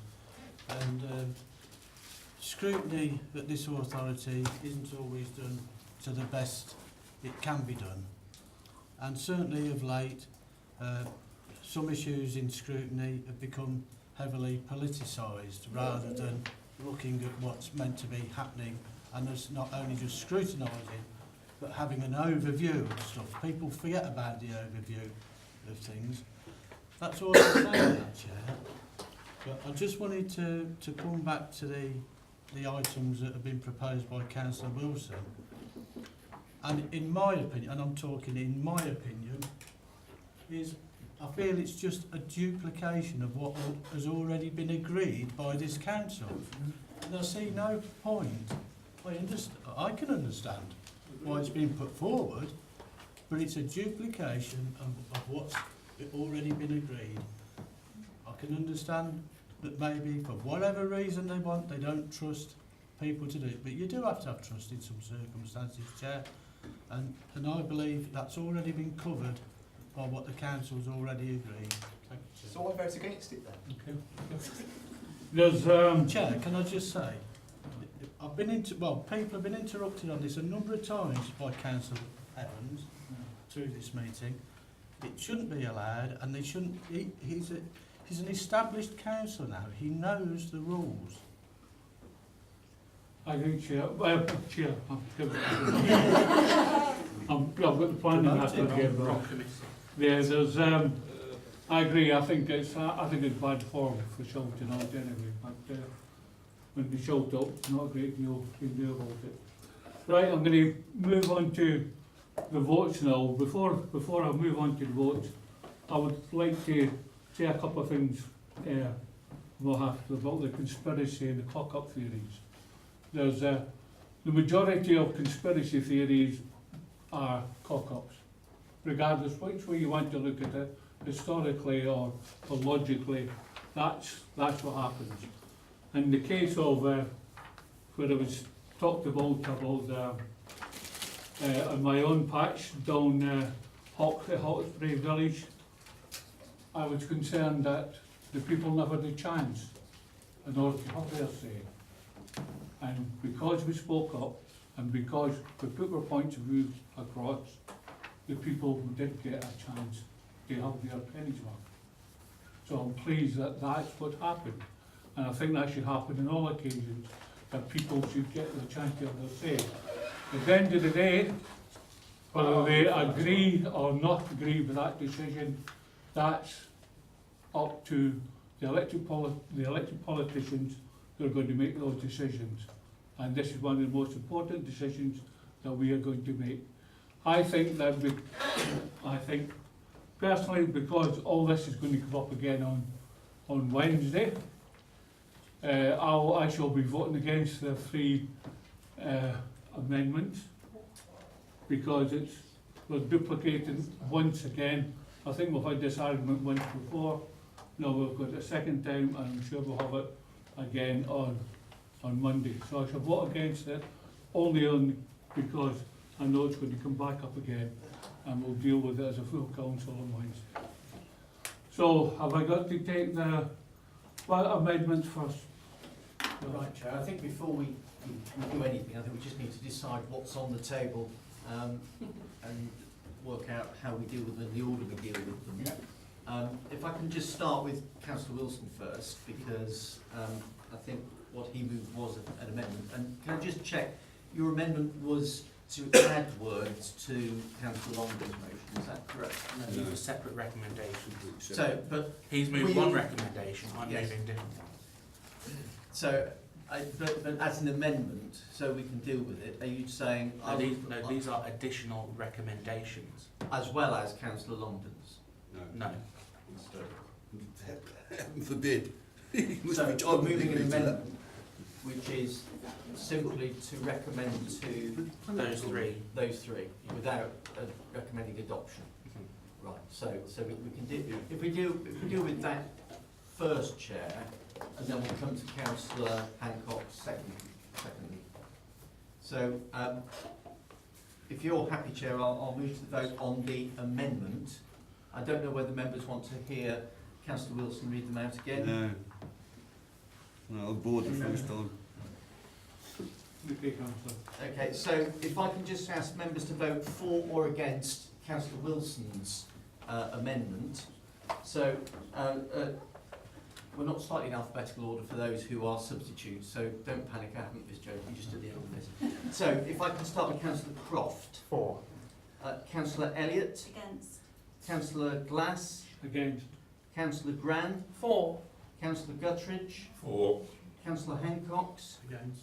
Councillor Pandair. For. Councillor Pomfret. Against. Councillor Sargent. For. Councillor Tandy. Against. Councillor Walmsley. For. Councillor Wilson. For.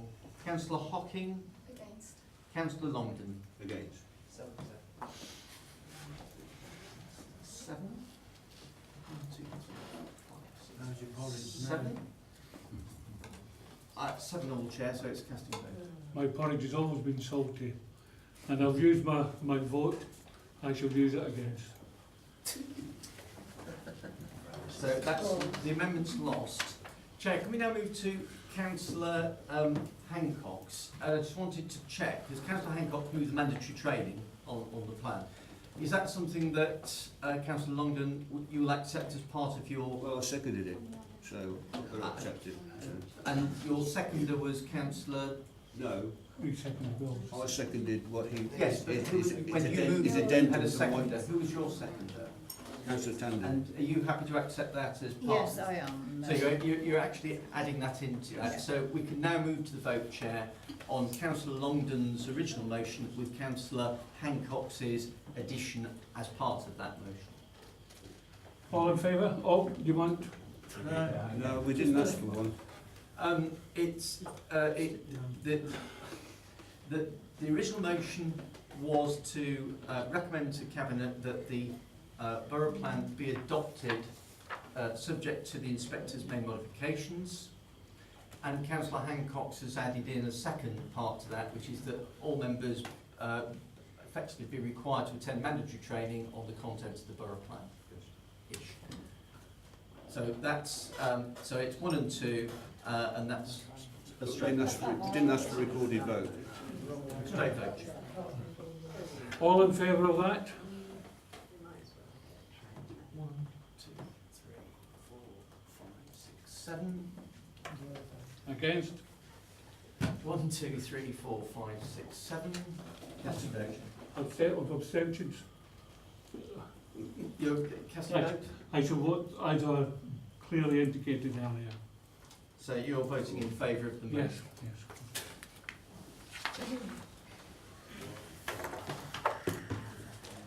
Right, does that deal with item number 7 then? So we're going to item number 8 then. Monitor and delivery of the borough plan, consideration data. Catherine? This report was actually part of your workload for this year, in that you wanted to discuss the monitoring of the borough plan. It's just coincidence that it happens to be at this committee, and I put off the report. It was originally going to be before Christmas. We having discussions with the chair, in that it didn't appear to be the right time to discuss it. We'd already agreed that we were going to have at least an outline of the report tonight. But as it is, we can be a little bit more detailed about the monitoring. All local plans have to have monitoring indicators and targets within them, and they're set out throughout the whole of the plan document, and then they're brought together in an appendix, and that's reproduced in Appendix A to your report. Some of those then become part of what used to be called the annual monitoring report, and now is called the authority monitoring report, which we are encouraged to publish once a year. Because there are a lot of statistics that we have to collate for this, including a lot around housing land supply, which is normally, as Hugh mentioned earlier, done around March and April time, which includes going out to see how many completions you've had and updating how many planning permissions have given. All the data around all of that is normally available late summer time, and then that's normally collated and published in an authority monitoring report. It's generally tended to be around October, November. Separate to that is your statement that you should have on your annual statement on your 5-year land supply, which again is normally at that time, which both of those things, when they're available and published, are put on the council's website. So I believe you wanted to discuss how Overview and Scrutiny could be involved in the monitoring and what stages any results of any monitoring would need to go through. So I've got, as before, I'm here for any questions later, and obviously we've got some speakers as well. First speaker, Carl here.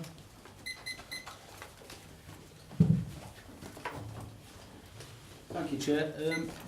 With only a 5.4 year land supply in this plan, could the Planning Department explain, with its backlog and future targets for housing for 2031, if they are confident that within a very short time of possible adoption, it will not fall foul of the 5-year land supply needed by law?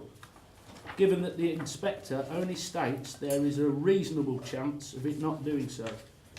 Surely members of this panel today, who also sit on the planning committee, would like more guarantees than reasonable, given the fact that a few months after possible adoption, they will not again be left powerless, with more sites, including ones maybe even turned down last week, by planning by appeal. Let's not forget this plan is over 10 years in the making, miles behind on targets, and already facing public inquiries under Traffic Acts for access arrangements for HSG2 and HSG4, not to mention it being examined under the out-of-date 2012 MPPF. Sooner or later, councillors from this council are going to have to listen to the public who pay their allowances and maybe bravely take on officers' wrong decisions for the sake of their ward residents, for the sake of the ward residents of this borough. Any point clarification from the panel? Okay, thanks, Councillor. Councillor Condicott. Sorry, Keith. Sorry. Right, thank you. Unfortunately, I'm not on this panel, so I couldn't get involved in the last debate, but I'll give you some pointers for this one. We're heading for a train crash. We have set in course a borough plan to build 14,000 houses, and this monitoring report is going to tell us how badly we're doing on that. A year ago, we built 600 houses, so if this monitoring report had been in place, the number in the report would be 600, and our trajectory is going to be 800, 900, 1,000. It's going to be about 1,500 in coming years. So where you've got your indicator, you actually need a table and to see where your plan is and where your target is. Going back to the borough plan, it was based upon 2012 data, not 2014. And it was before we voted to leave the EU, it was before the recession of the car industry that's coming. All sorts of things have changed. So this plan is fatally flawed, and this monitoring report, I hope Catherine can tell us how many houses we built in 2018-19, will keep telling us we're building 500 houses, 600 houses, 400 houses, and it will tell us we're supposed to be building 1,000 and something, 1,500 to catch up with the crazy borough plan. The second thing I really wanted to go over was the environment. There's loads of indicators on here about environment, but there's none about loss of trees, loss of hedgerows. There's just a general thing about habitat, and this seems to be based upon planning applications. So planners will say this planning application will be habitat neutral because they're going to do all sorts of things. In the real world, the developers are grubbing up hedgerows this last week whilst birds are nesting, felling trees. Applications come in to change planning applications to take out more trees for access roads. We need, in this set of indicators, the real loss of trees, the real loss of hundreds of metres of hedgerow. So we're not measuring what the developers tell us they're going to do with their wonderful sustainable development, but actually what they're doing on the ground. Because it's been appalling what's happened on the ground. Our council doesn't enforce the Wildlife and Countryside Act. Our council lets developers off because it says, oh yeah, fell an extra tree, it'll make the visibility better. Fell an extra tree here. We are destroying our environment in Nuneaton and Bedworth, and the planners aren't being strict enough. So it needs to go in this report how much biodiversity we've lost in terms of trees felled, hedgerows grubbed out. And we should have a policy of reforesting. We actually need to be planting trees. As a borough, every year we have too little money to plant trees, so we fell 100 or 200 as a council, and we plant 10 or 20 or 30 big trees plus some whips. We have got a serious problem with our borough deteriorating, and if we want it to be a good borough where people want to live, we need to improve our environment. Thank you. Any questions, clarification for the speaker? Mrs. Condicott. Thank you. Well, Keith's probably covered a few of the bits and things, but I want to really find out, I mean, there's indicators, there's targets and things. Are these, all these indicators, is it a score of 0 to 10 on each of these things, or how does it work? Because there's some very vague things here. HS6D, improvements to open space is the indicator. Target, improvements in the total number of residents with adequate access. Now, just the word adequate means different things to different people. You know, it's not sort of quantifiable, is it? Adequate, because it's just far too vague. And these things like on the natural environment, NE3B, development causing habitat net losses, target 0. Well, we've seen all the ones around Weddington and St Nick's, which is obviously the ones I see day in, day out, you know, as I go around, you know, we have lost loads along Eastborough Way, you know, great swathes of hedgerow have been, you know, scrubbed up. Similarly, what's been happening just in this past week off Higham Lane, at the back of Milby Drive and things. We've got development on NE3C, development causing a loss of local biodiversity, action plan, habitats and species. It's great that the target for these is 0, but it's really, really not happening and things. With the Bellway ones, you know, they had to have their phase 2 had to have their condition dropped that there need to be a net biodiversity gain and things, and they're not even trying to make it up on, you know, phase 3 when they've got land that they can do it on and things. So it's very, very vague, and it's very concerning to me that it's not clear how these things. So I'd like a lot of clarification as to how this is actually, you know, scored. Thank you. Any point of clarification for the speaker? No, thank you, Mr. Cunningham. Any members of the panel? It's the recommendation is just very comfortable. Thank you, Chair. A couple of questions for Catherine. Going on about the indicators, where you've got housing completions, DS4A 14,060. How is this report going to be presented? Is it just going to say the 14,060, or is it going to say HSG 1 X amount, HSG 2 X amount, again a trajectory of... Yeah, obviously all these were the monitoring indicators that were included in the plan and the inspector has agreed to. We will be producing 2 sets, if you like, of statistics. One will answer what you've just said, and one will be put into the annual report, which matches how you're doing against the overall target. But the information behind that is always available at the same time. So it will say, on this site there were, so for instance, on the Taylor Wimpey site at Weddington, 2018-19, there was 149 completions. So it would be down to that, matching against the planning application and the site, and then the HSG number. But will it also show the trajectory? Because because there was, we had to modify the trajectory numbers for each site, didn't we? Yeah. So you have to show how you're meeting the trajectory. And if you look at the main modification around the review plan policy in there, it does say if you, through monitoring you're not meeting your housing trajectory, that's when you look at those, the list of things that you should look at first. I think it says something about the town centres, doesn't it, and then edge of centres.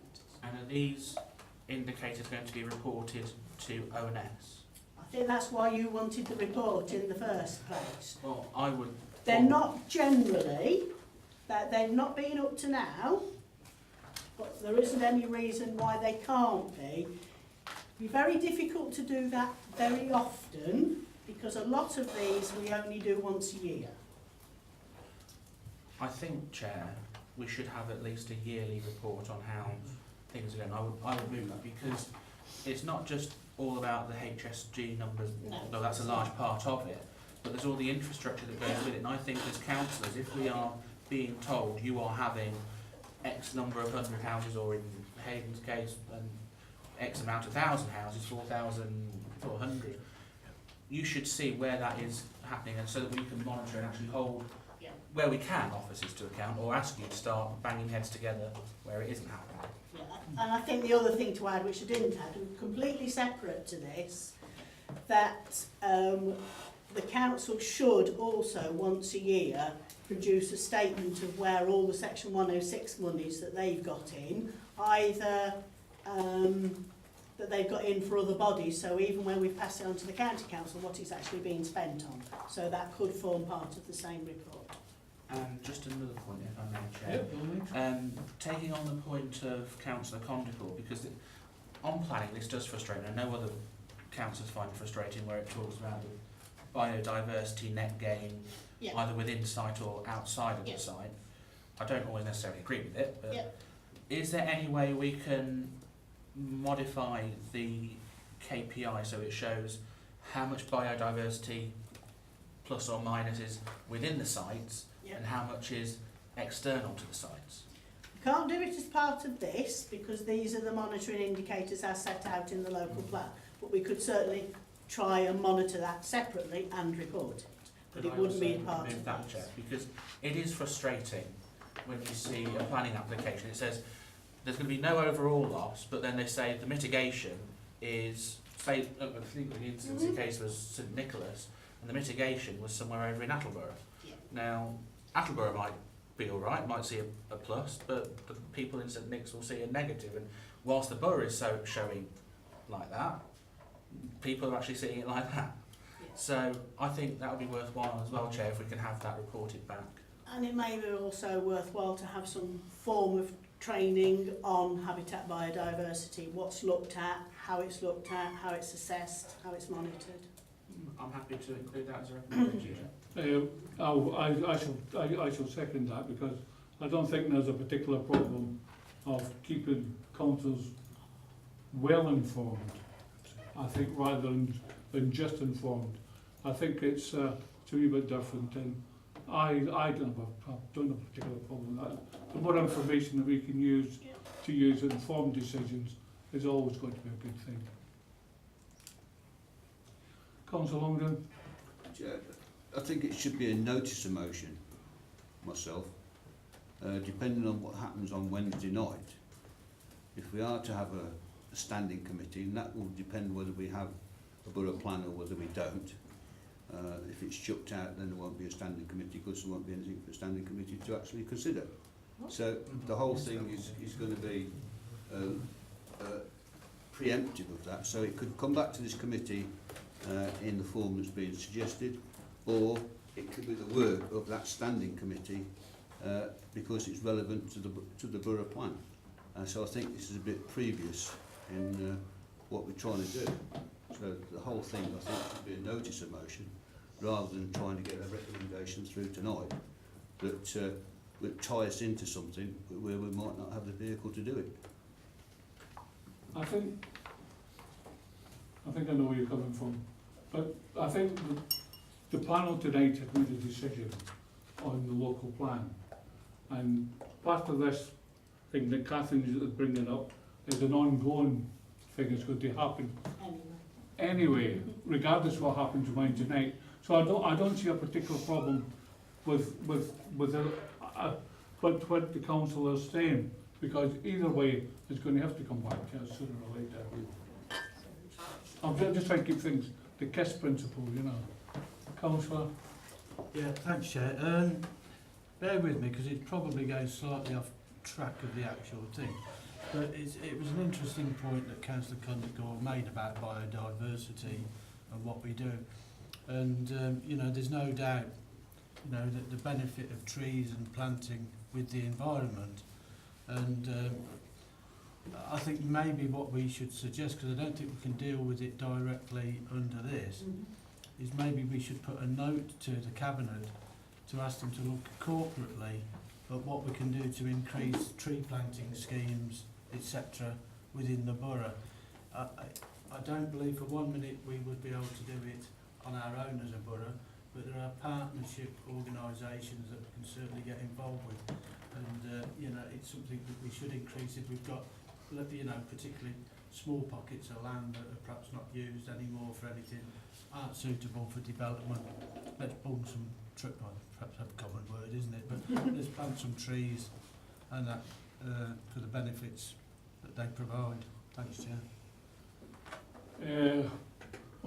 I'm trying to figure out that. It doesn't exactly fall within what you were saying, the recommendations, was it? I think it's additional, Chair, but I have no problem with it as an additional recommendation. Just a comment to the Cabinet. Okay. Considering I was just second, I should turn around to agree to that. Everybody in favour of that? Yeah. Good. Thank you. Forward plan.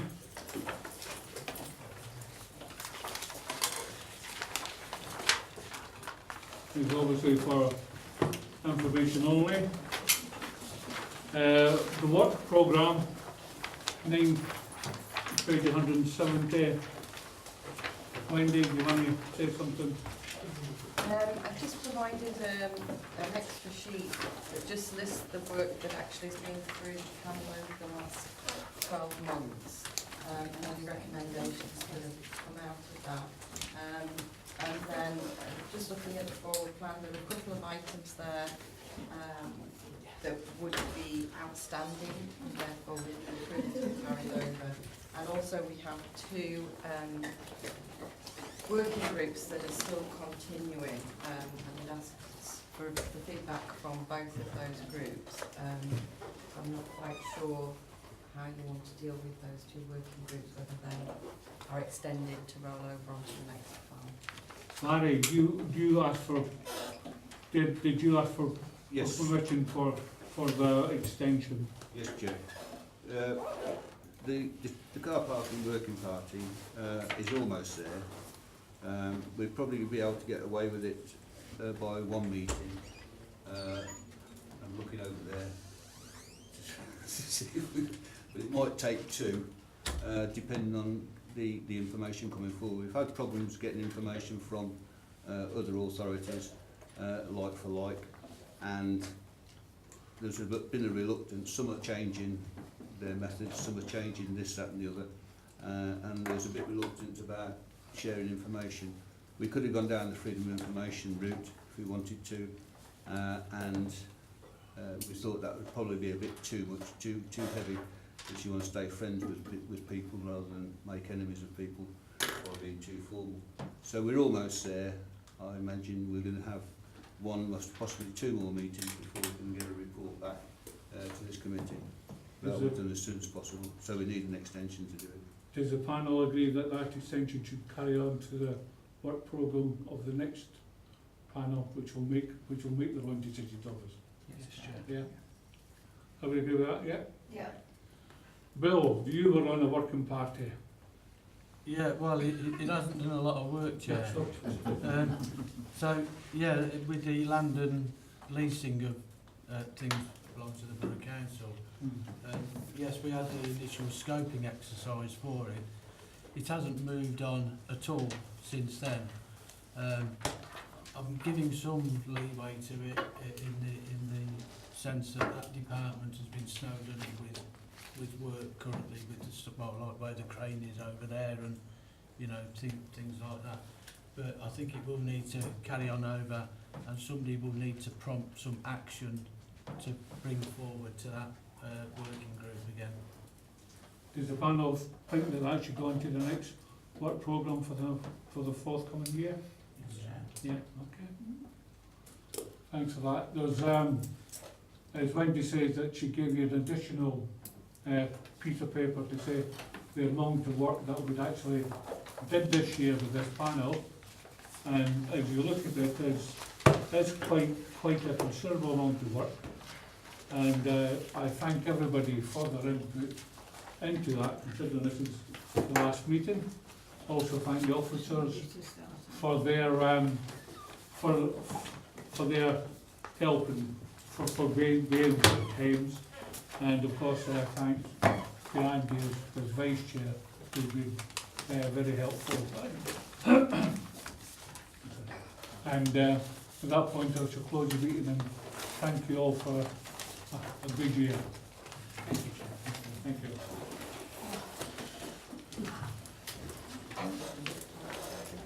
Just so you got over your